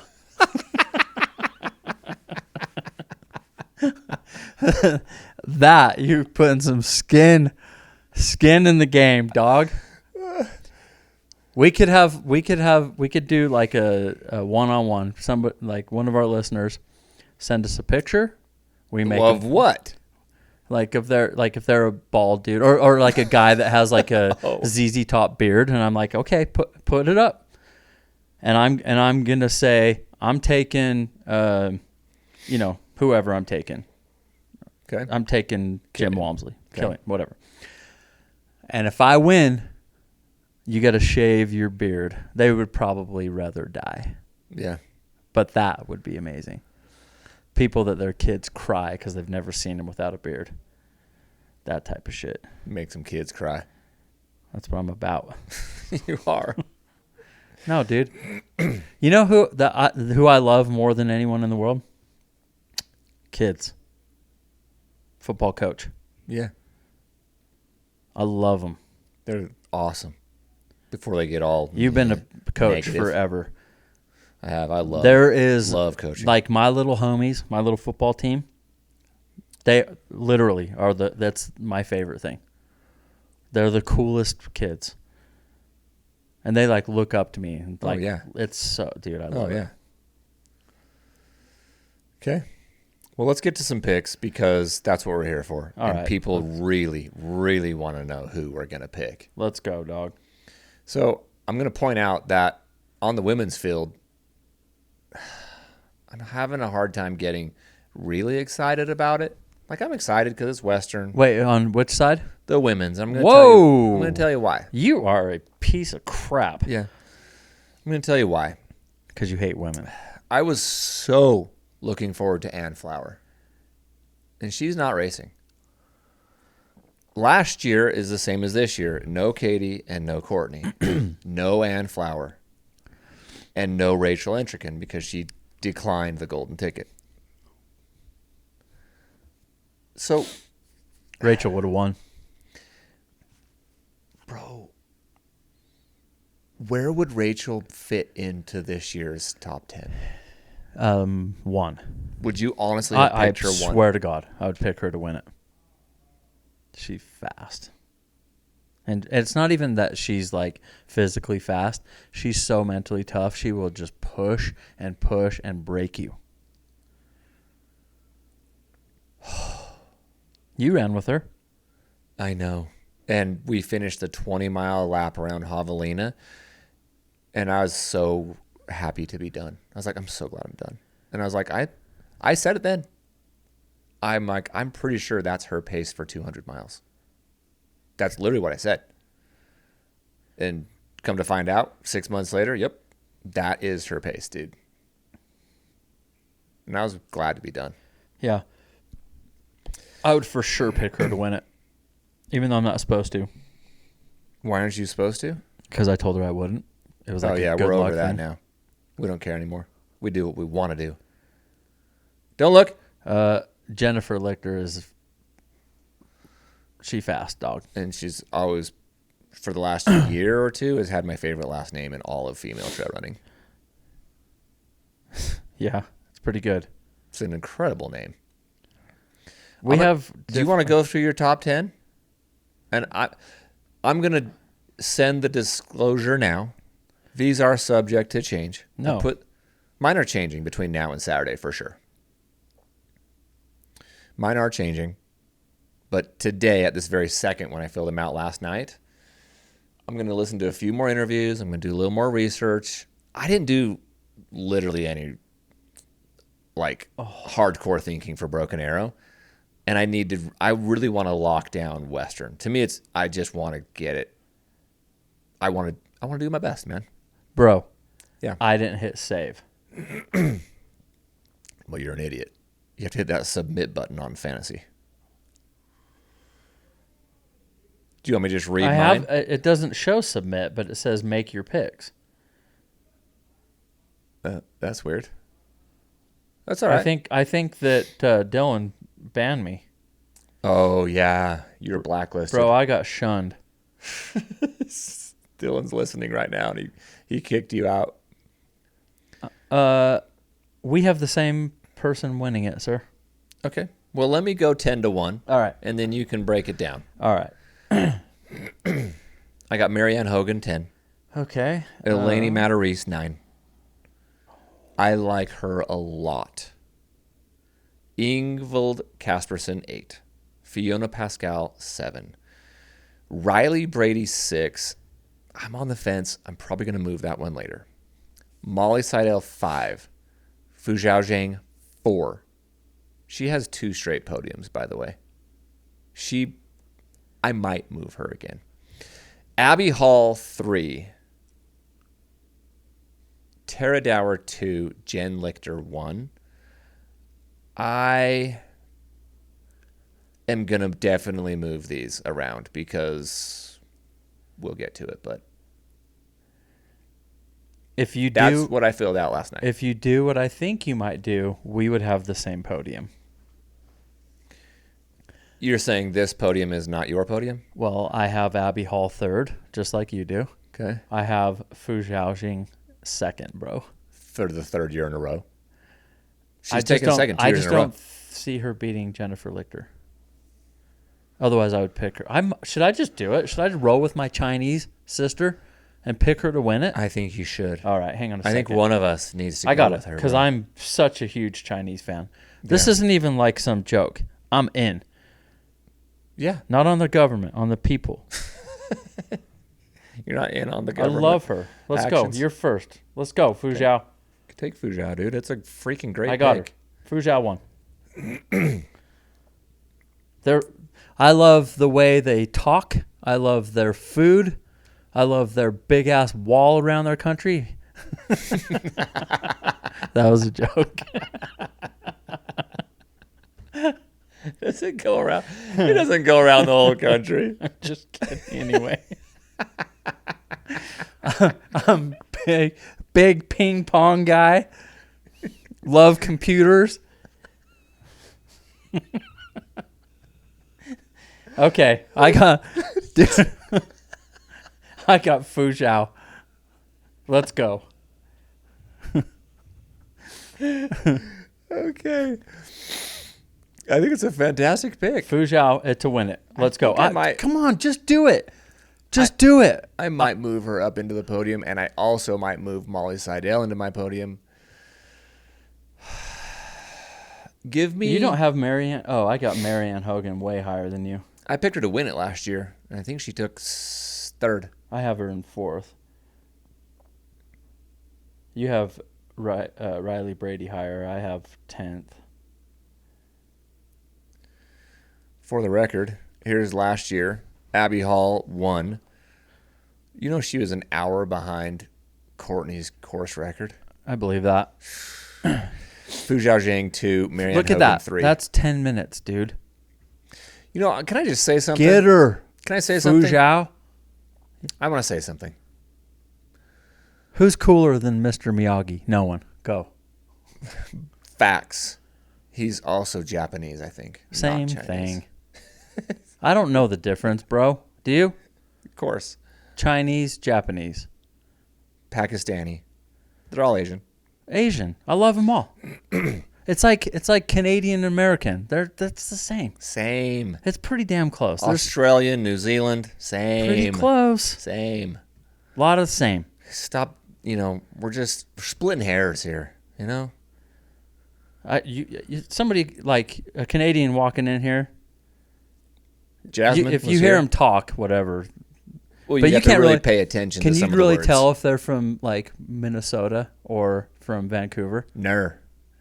No, bro. We're the same. They're the same. We're all the same. Go. I want to say something about this. Okay. For the last few years, this is the most competitive Western States ever.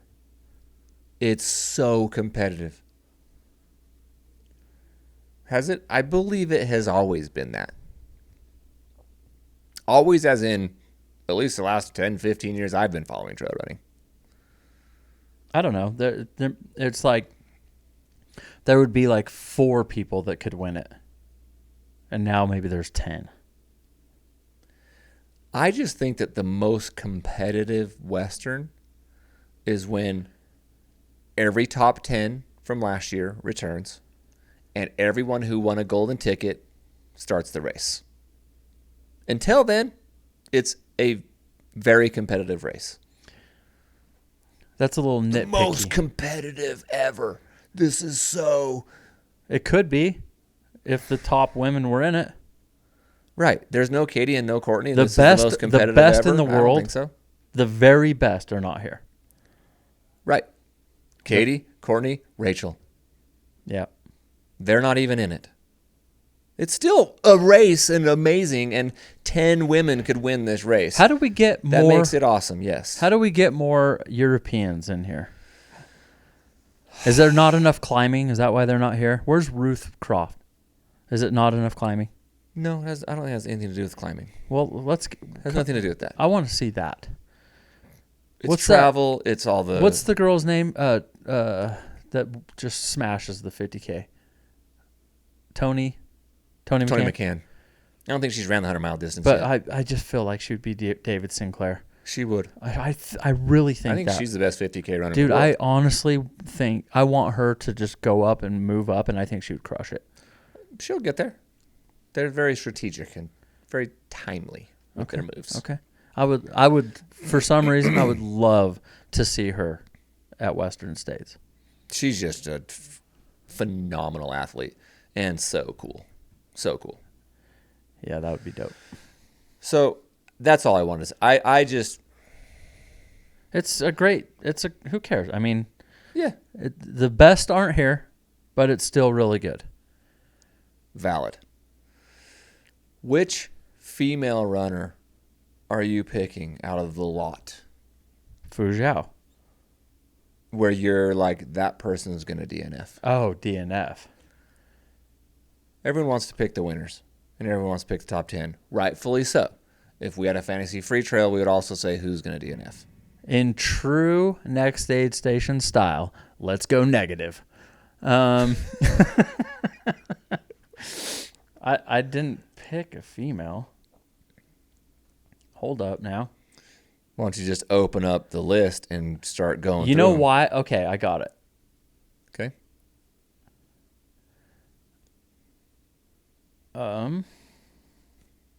It is Holly Ranson is for sure going to drop. Really? Yes, Just because? I guarantee it. Wow. Because she's Australian? No, because I didn't pick her in my top 10. Therefore, I mean, that would be super weird if I picked her to be in the top 10 and also to DNF. So because she's ranked so high and she's not going to be in the top 10, the reason that she's not going to be in the top 10 is probably because she dropped. See how I got there? I do. I see how you connected the dots there. She's like, F you, dude. Is Tara Dower going to finish under any circumstances? She DNF last year. Well, so did Riley Brady. Yeah. I don't think either of them have a history of dropping. Sure.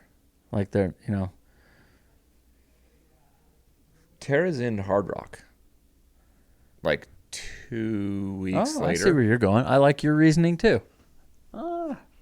We both had good reasoning. If I had to pick someone who elite top 10 potential that might not finish the race,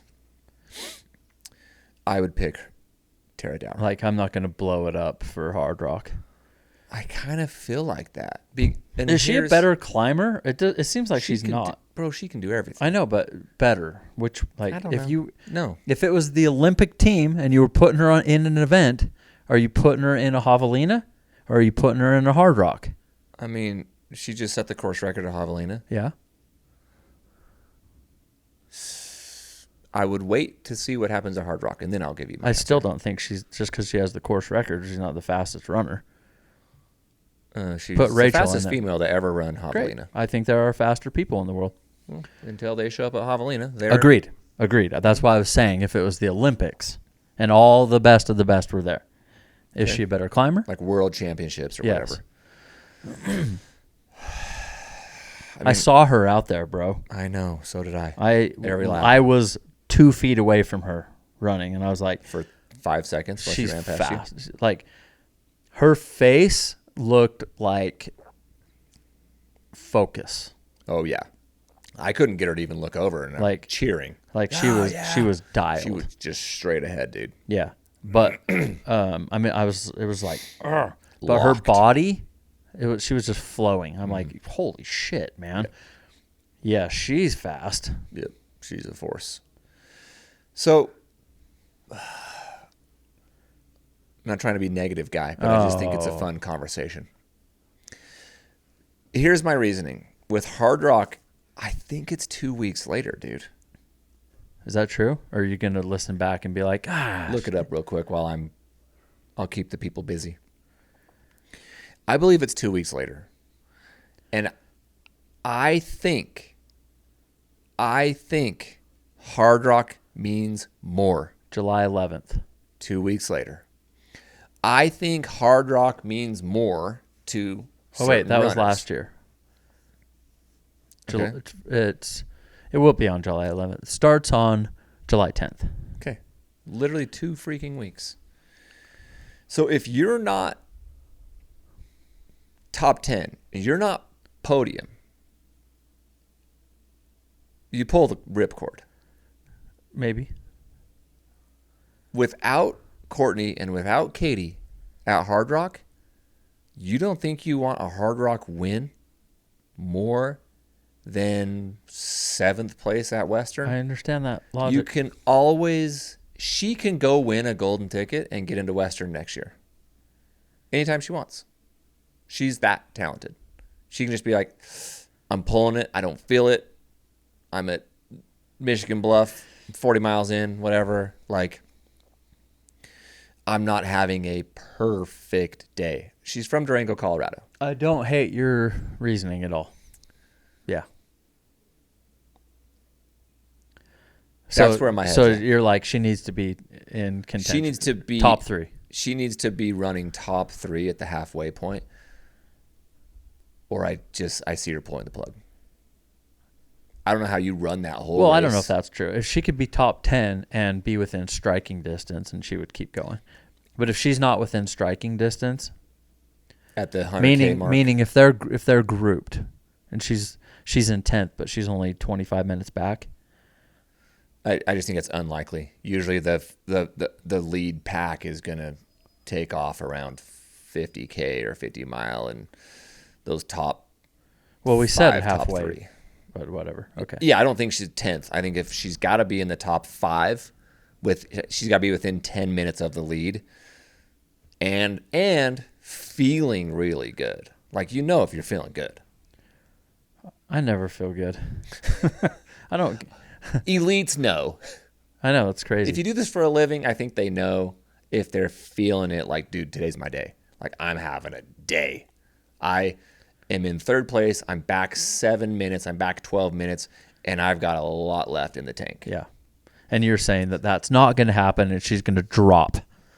I'm saying if that's not happening. No, you're picking. Then she has a reason, very logical, smart, tactical reason to pull the ripcord and be like, that was a good training run. It's not my day. I'm probably going to finish somewhere between 6th and 10th. I'm good. I'm going to recover for a week, and I'll see you in Silverton. Okay. And how do you feel about that? I think there's a high likelihood of that happening. You do? Yeah. Well, then don't run this. Like, I think it's a little disrespectful to Western and how many people want to get in it, to just be like, I'm not injured, I'm fine, but you know what? It's not my day. And I'm more worried about this other race, so I'm out. Well, I'm like, cool, then just don't do it. I mean, that would. I am speaking for. I'm just. Oh, it's true. That's in there. I have no reasoning for any of this logic other than putting a couple pieces together and being like, yeah, I can see that. No, because whatever we're saying right now is fact. That's true. That's true. Sorry, Holly. Well, I disagree. I don't think it's disrespectful at all. You earned your way in. It's your choice. You get to do. I didn't say that it wasn't their choice. But I don't think I it's just was like, it's not cool. That ain't cool. Right. If you You won the golden ticket. It's yours. Do whatever you want with it. I agree with that too.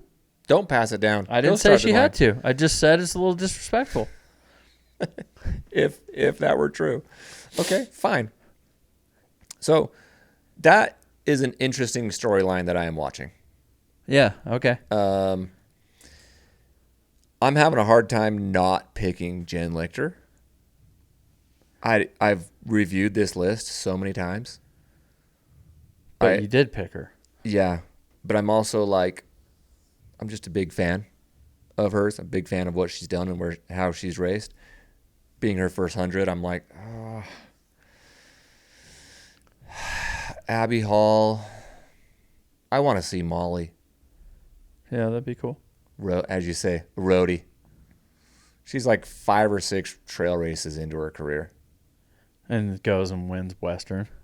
That would be so cool.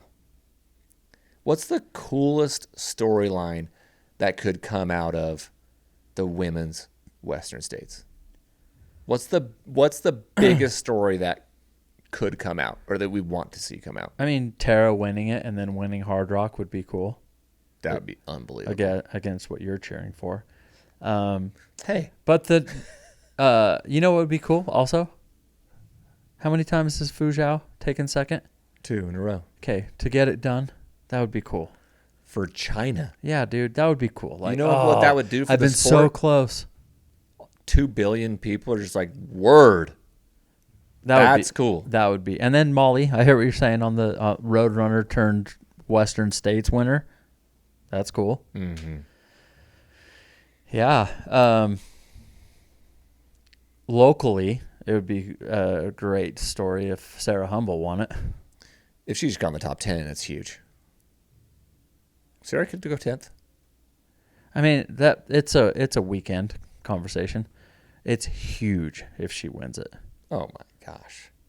I mean, that's dark horse material. Nobody's picking her in their top 10. No, that I'm saying for like the biggest storyline, if Sarah Humble takes 10th, it's not the biggest storyline. That's cool. It's awesome for her. Dope. It's a weekend conversation, and then okay. Yeah. But if she wins that shit, dude, oh man.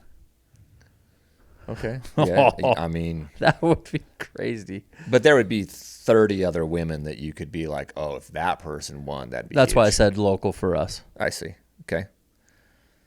Okay. Yeah, dude, Tara winning this and 2 weeks later winning Hard Rock. Can your body even do that? Yeah. Mine can't. Can hers? Yeah, hers can.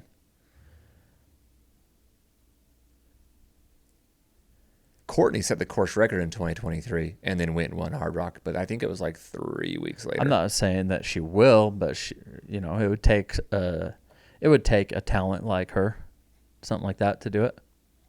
Yeah, there's probably 2 or 3 people in this entire women's field that you could say could go do that. Jen being one, Tara being one, Abby being one. They could win this race and go win Hard Rock. Sure. That'd be something. Yeah, it would. Okay. Go get it, Tara. Go freaking get it. The men's. Oh, what? Yeah. I'm going to go out on a limb Yeah, because I just feel like it's time. it is not. I am going to change a couple of these picks.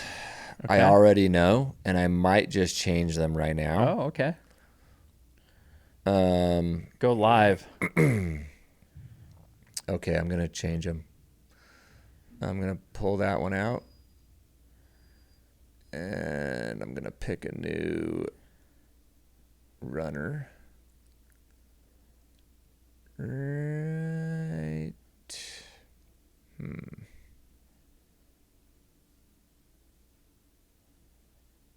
I think I might go there. Okay, for now, this is... I don't know, dude. Okay, here are my picks. Again, subject to change. Okay. Men's Western States top 10. Number 10, Canyon Woodward. Yeah. 9, Trayson Knopp. 8, Zach Miller. 7, Jeff Mogavero. 6, Dan Jones. 5, Hayden Hawks. I think it's just wrong to not put those two guys together for some reason. 4th, Adam Peterman. And then I believe there is a change of the guard. Okay. And I think this is the year it changes. Okay. For the second year in a row, Killian Jornet takes 3rd. Jim Walmsley takes 2nd. Hans Troyer wins the Western States 100. I will start with my podium reasoning. Okay. Jim, everyone is picking Jim, and I don't like picking against him. I also don't believe that he is in tip-top Jim shape. Jim, and I kind of believe the same about Killian. I just think Hans is young enough, naive enough, and fit enough to bury them. Bury them. Yes. I think that group goes out, literally that whole top 10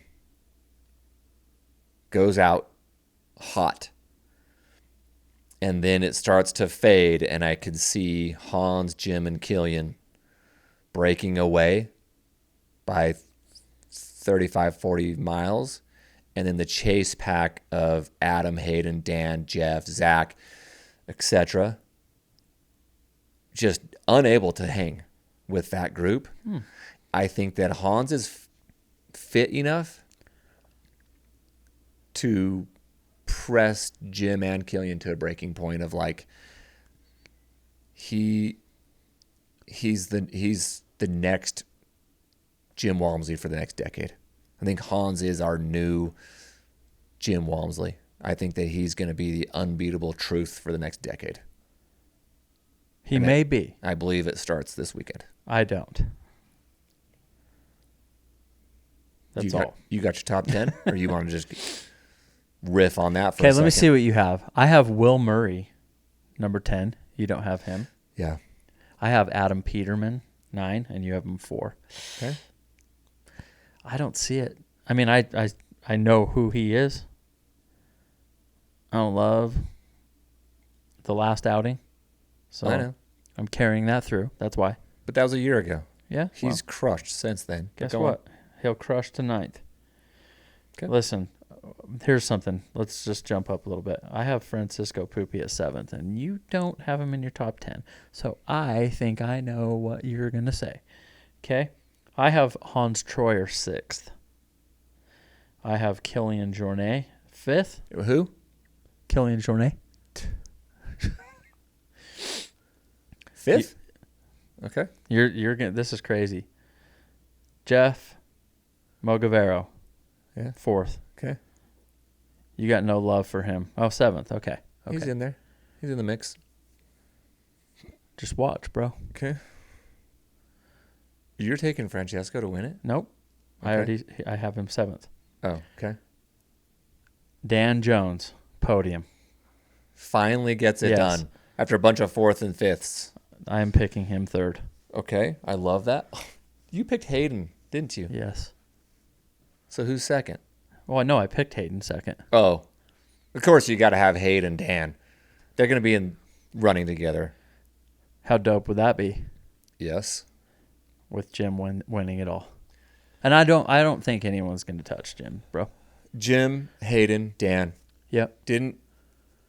Okay, so a couple years ago, it was Jim, Rod Farvard, Hayden. Year before that, Hayden took 2nd. Hayden's taken 2nd and 3rd. Why aren't you picking him to win it? Because of Jim Walmsley. I've heard of him. Yeah. I need to see it. Temperatures are going to be low. I Oh. believe that levels the playing field to a bit more speed. Well, he's certain athletes. he don't. is the fastest. I mean, under what? At the 100-meter?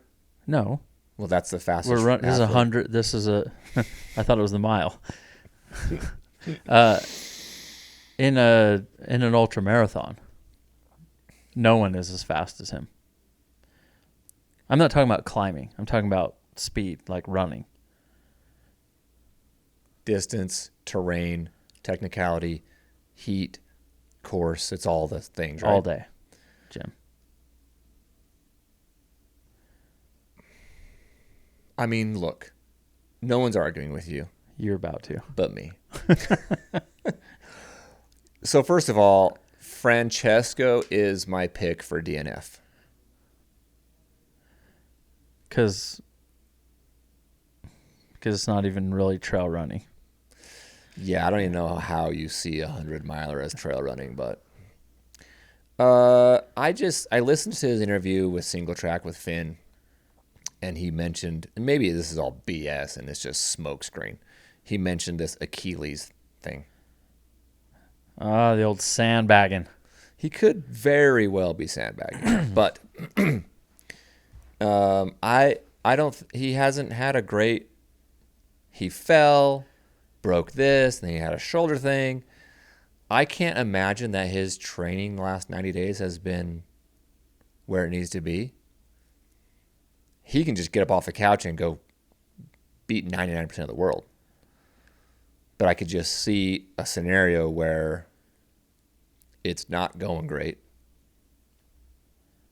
and he's in pain, or something happens and so he's my pick. He's my pick to DNF. 6 months ago, he was my pick to win it.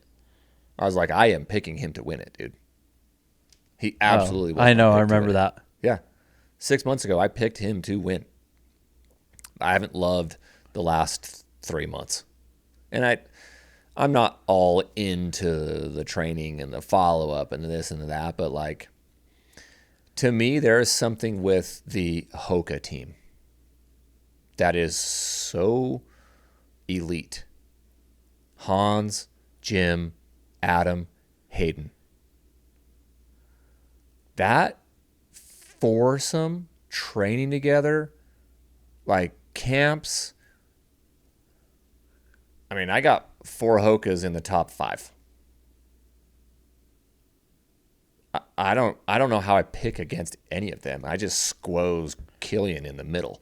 Like, yeah, he'll be there Because it's Killian. because he's Killian. And Killian, most people will say he left some chips on the table last time. Like, he ran out of real estate, right? Like, he was closing freaking hard. And I think now I would be zero surprised if he won. How old is he? Like 37-ish. Like he clearly no one's going to be surprised if he wins. Massive storyline if he does win 16 years later, right? 37, yeah. 37. Let me ask you this. Is it a bigger storyline if Jim wins his 5th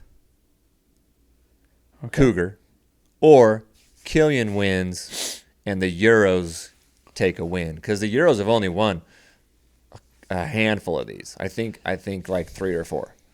They're always won by an American. So what's a bigger storyline? Out of those two things? Those two things. Out of those two things, Killian winning it is bigger. Bigger than Jim taking his 5th. Yes, because I think that Jim is expected to win it. I think that like the oh my gosh and the excitement is like not even there at all. It's like yeah. So is it a bigger storyline if Jim is outside the podium than basically anyone winning? Yeah, that would be big. Like Anyone winning, not named Jim. If Jim is outside the top 3, that probably overshadows Jeff Mogavero winning it. Like, who's talking about Jeff if he wins it versus a lot of people. Jim took 7th? Look what happened with Caleb when he won it. Right, but Jim wasn't in. I felt like more I don't think it'd be a people bigger were story. It will be talked about for sure if he drops. Last year, I felt like, just because of Killian's GOAT status, and it had been 15 years since he raced Western and won it, I felt like more people were talking about Killian took 3rd. He was closing on Caleb. He was closing. I felt like more people were talking about Killian's effort than they were Caleb ran 4:11, second fastest time ever. It's definitely there because I even felt like Killian's on his way out. He's like older. He's not signing up for as many races anymore. He's doing like these adventures in his own backyard, and I'm just like, yeah, he's kind of moving on to the next thing. That's how I felt. And then he shows up in podiums. I'm like, holy crap. You saw he did not do well at Zagama a couple weeks ago, right? A month ago. No, Like, didn't even top 10. that's weird. That's really weird. Mm-hmm. Look it up. Hmm. But, like, Chris Myers beats Killian by 2 minutes. I could not have told you who took 2nd last year if I didn't just look it up right now. I knew Caleb won and ran 14:11. Yeah, I couldn't and have either. everyone knows Oh, Killian look at Jornet Jeff. took 3rd. Jeff 4th. No one talking about Chris Myers taking 2nd. That's kind of my point. Jeff Mogavero taking 4th. He could absolutely win this race. Yeah. To my point, if he wins it and Jim takes outside the top 5, everyone will talk about Jim. Oh, yeah. It won't even be a Jeff Mogavero story. I think It will, for, like you said, it will for a weekend, but then the rest of the trail running season, it's kind of like Courtney taking 10th at UTMB. Who took 3rd? I don't know. But I know Courtney took 10th. Kind of like that. Sure, but between first place and 3rd is a huge difference. Everybody remembers who won. Yes. And everyone remembers where Killian ended. Well, he's the biggest name in the sport. Yeah. I'm really saddened by no Seth ruling, no Caleb, no David Sinclair. Wait, David Sinclair's out. What happened? He just announced it like a couple days ago. He's hurt then. Yeah. That sucks. He's not 100%. I was really going to, yeah. You I didn't even think about podium. that. I forgot. Yeah, you would have. He's put him so in your podium. good, dude. He is so I'd have had him in my top 5 so for sure. fast. Yeah. So, no returning champ on the men's side. Seth, I think, took 6th last year. Yeah, he did. And then no David Sinclair. I love that Jim and Killian are in. Yeah. And Hayden. They don't race very often, those two. So, this will be fun. I got to see it to believe it. I think that Jim leads from the get-go. Maybe not the first climb, but you know what I'm saying. Yeah, the escarpment or whatever. Someone crazy will lead up the escarpment. Yeah, all of that, whatever. Give me 10K into this race. Or maybe, Whatever it is. yeah, maybe 15 miles or something. And then Jim will lead the whole time.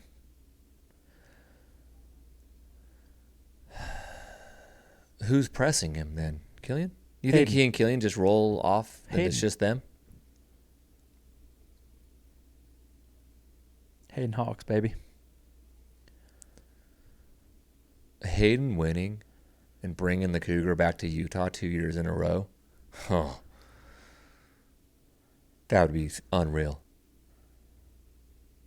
He's our best shot. Is he our only shot for Utah to win it? He is, huh? Yeah.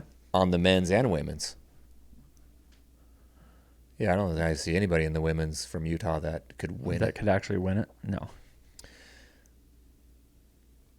How about repeat champions? Jim, Killian, Adam Peterman, Hayden Hawks. Sorry, not Hayden. Jim, Killian, Adam. I have them going 3, 4, 5. Yeah, I mean, because at some point, Hans is going to get up there and do it. Hans will win a Cougar in his career. I think he is going to win multiple. Yeah, and you're saying it's happening now. And I'm saying you're not. I could be wrong. He's very talented. But I'm saying you're going up against the best. Mm-hmm. You want your shot? You're literally going against the best. And he's on that Hoka team. Like, they've ran together. They've trained. Like, there's some knowledge there. Jim, Both ways. yeah. Jim's got so much swagger. Dog. He just doesn't. He hasn't even raced this year. He's Strava dark. He just doesn't. going to go out there and kick their ass. I hope he does. I think only Scott Jurek has. Someone else has 5 Cougars. Some other dude. Jim would be second to Scott. He'd be tied with other dude. But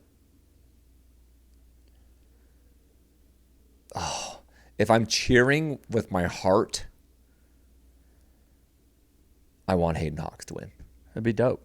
That's the guy I want to win. But how I don't see, like, it would, in my mind, it would take something unexpected. I just don't see you outrunning. Like, you're going to drop Jim Walmsley. Like, his heart rate was just too high. His legs weren't there, and you just pulled away from him. I'm like, I'm going to need to see that. Who has? Because I don't believe that. Who has the ability to do that in this field? The ability to? Yeah.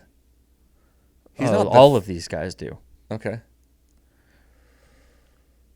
But Jeff? there's just a little something extra with Jim. Yeah. 'cause Like, look, he's if it was the Caleb GOAT. Olson last year, I don't know that he probably.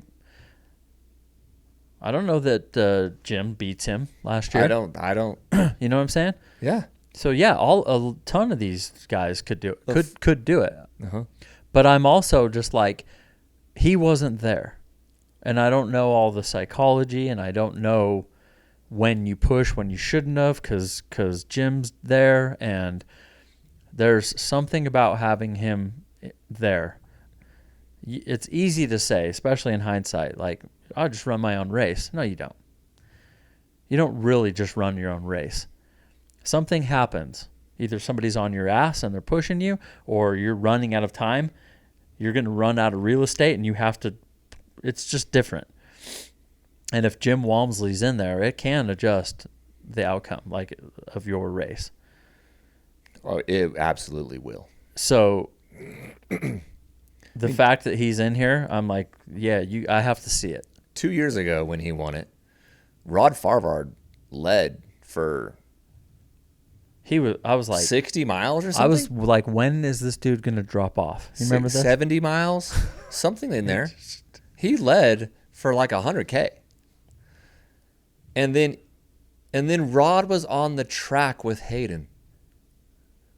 Bro, they're racing 400 meters ish. I mean, Hayden was 10 seconds behind. Lost by like 15 seconds. This is the year something happened with Hayden, and he like stopped.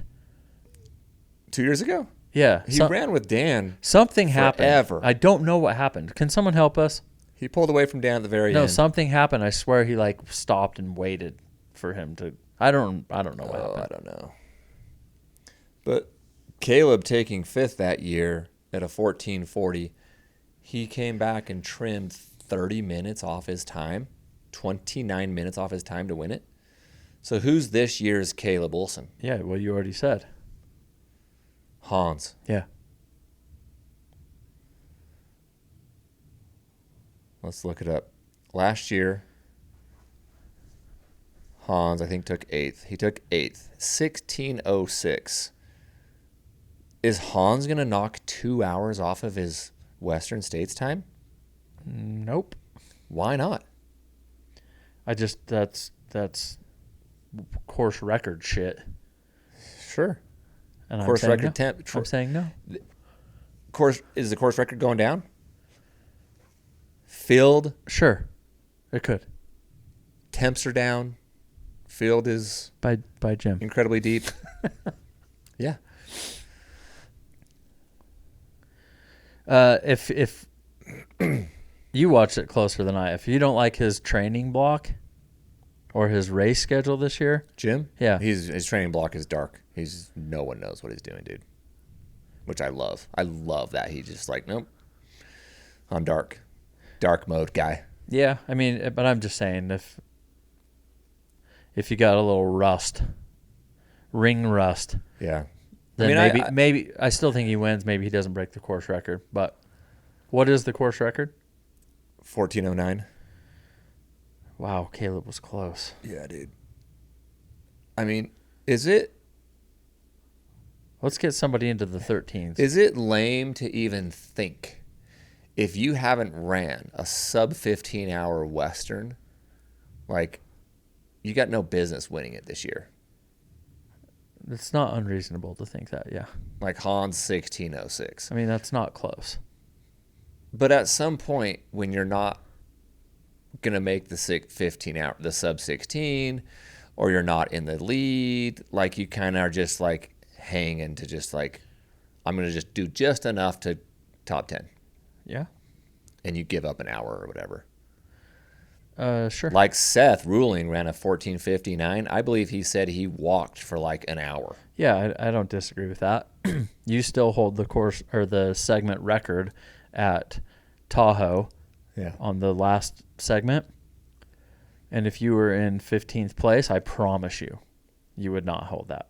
Yeah. So, yes, to your point, Hans totally could have done that. And you can get faster. He could just have, get more experience, have better training, nutrition, whatever it is. And then he's like, yeah, I'm 45 minutes faster. Plus, I'm in the race and it carries me through. Yeah. I'm not going to pick him to beat the course record, though. I need to see that. I mean, if you, like, Dan Jones, he's like top 5 every year. How do you not put Dan Jones in the top 5? Dan Jones ran a 15:22 just 3 years ago. Yeah. Like I mean, that's I got him third, bro. 15:22 in 2023. If he runs a 15:22 last year, He's seventh. seventh. Yeah. So he cut 50 minutes off from 2023 to 2025. Dude, like 14:11 hour, is basically. crazy, dude. Yeah. Sub 15 is How? bonkers. How did Caleb do that? That's crazy to me. And he's Dog, not listen to me. That I would be at the 50-mile mark. yeah, And he's done? running every step. It's crazy. Yeah. That would be demoralizing. I'm just in the mix. And they're like, yeah, Caleb's done. Mhm. I'm like, what? Huh? I wouldn't even tell you. You'd know. He's done. Dude, that's how it is with Speed Goat. They're finishing Speed Goat in your halfway point. And it's a Close. 50K. Yeah, I mean, that's not fully true, but yeah. Because Because they were doing it like, they're it was- finishing in 5 hours and you're finishing in 9? Well, yeah, my best was 8:23, and at that time the record was probably 5:10. 5:10. Yeah. Pretty close. But yeah. But now old David Sinclair's under 5 hours, and that's under 5, and I have had 10-hour speed goats. So yes, he's done, and I'm freaking at Larry's hole. F off. Can you imagine? That's not No. even halfway. Halfway is No. Pacific Mind. I absolutely cannot imagine any of this.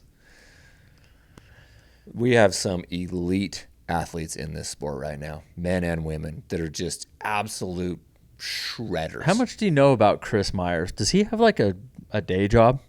I don't know anything, dude. Because if he I has, think it's half Asian Chris.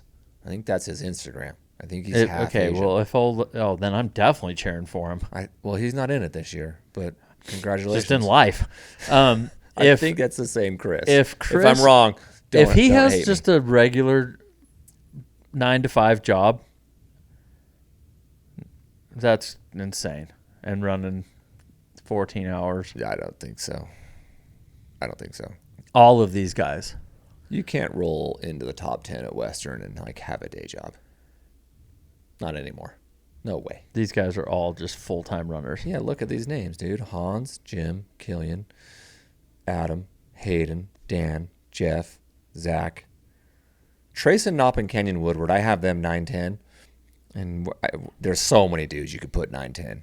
Those guys are like newly crowned. Adam pros. Peterman doesn't have a job. He better not. He Won Western like 4 years ago. That's his day. Just wake up, I hope go so. run. I hope so. Most of them coach and stuff, but Well, okay. Let's do this. okay. Let's get us to a point where I can be a pro runner, air quotes, More peptides. whatever it takes, and we're gonna shoot for a I don't know what's realistic for me. We'll have to figure it out, but something like that's what I did, something under 25 hours, 100 miler or 25? yeah, like on the bear or something. For sure. We could get you there. I don't know if I could ever do a 24-hour. Bear sub 24 is hard. Uh-huh. There's a lot of courses you could do sub 24 on, though. You'd be back in Arizona, which That's We've- hot. we've talked about. Driving there sucks. I'm good on the heat. Yeah. Yep. All right. I believe we've tackled most of the topics. Oh, I saw Zach Miller. And Do you not have Zach Miller in your top 10? I didn't put him in my top 10, I have him in just because I think he's a dog. but He's a dog. we will be sending some T-shirts down for his crew. Just saying. Yeah, why wouldn't we? Why wouldn't we send them shirts? All of them, his whole crew. Zach, I'll drive him down tomorrow. We'll be there just in time. Just in time. All right, we've got storylines. It's going to be a fun Saturday. You know what I love about it? It's on and you get to watch it, And it's not like it doesn't take all weekend. These guys run so fast. Oh, yeah, they finish. You're kind of just done in the afternoon. They finish before the sun goes down, like the first sun. The first sun. No headlamps. That's for these wild. dudes. No headlamps, dude. Yeah. That Courtney record is just, I don't know when that'll ever get What's touched. hers? Like 15 and a half. 15:30. Yeah, dude.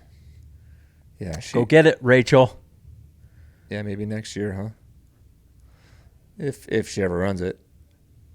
Courtney. 15, So Katie shied. 15:29. Katie Scheid and Courtney they're just not going to race. Not like each other. Yeah. Yeah. I don't know if we're ever going to see it, dude. Because Western, why would they? Katie's dealing with injury. Courtney's at Hard Rock, right? I thought they both were. Well, Katie's out. She's hurt, bro. Right, but I thought they both had They were. Yeah. So, Courtney, I mean, this is, like I said, this is Tara's chance to take down the queen. So, can she win Western? Can she do well at Western and then go take down Courtney at Hard Rock? We shall see. The book will be written. The book will be shut because she ain't being Courtney. Okay. Look at the women's Hard Rock or Western States times. All of the top 10 times except Ellie Greenwood's 2012 time, all done in the last 2 years. 3 years. 2023, 24, and 25. That's how fast this race is getting.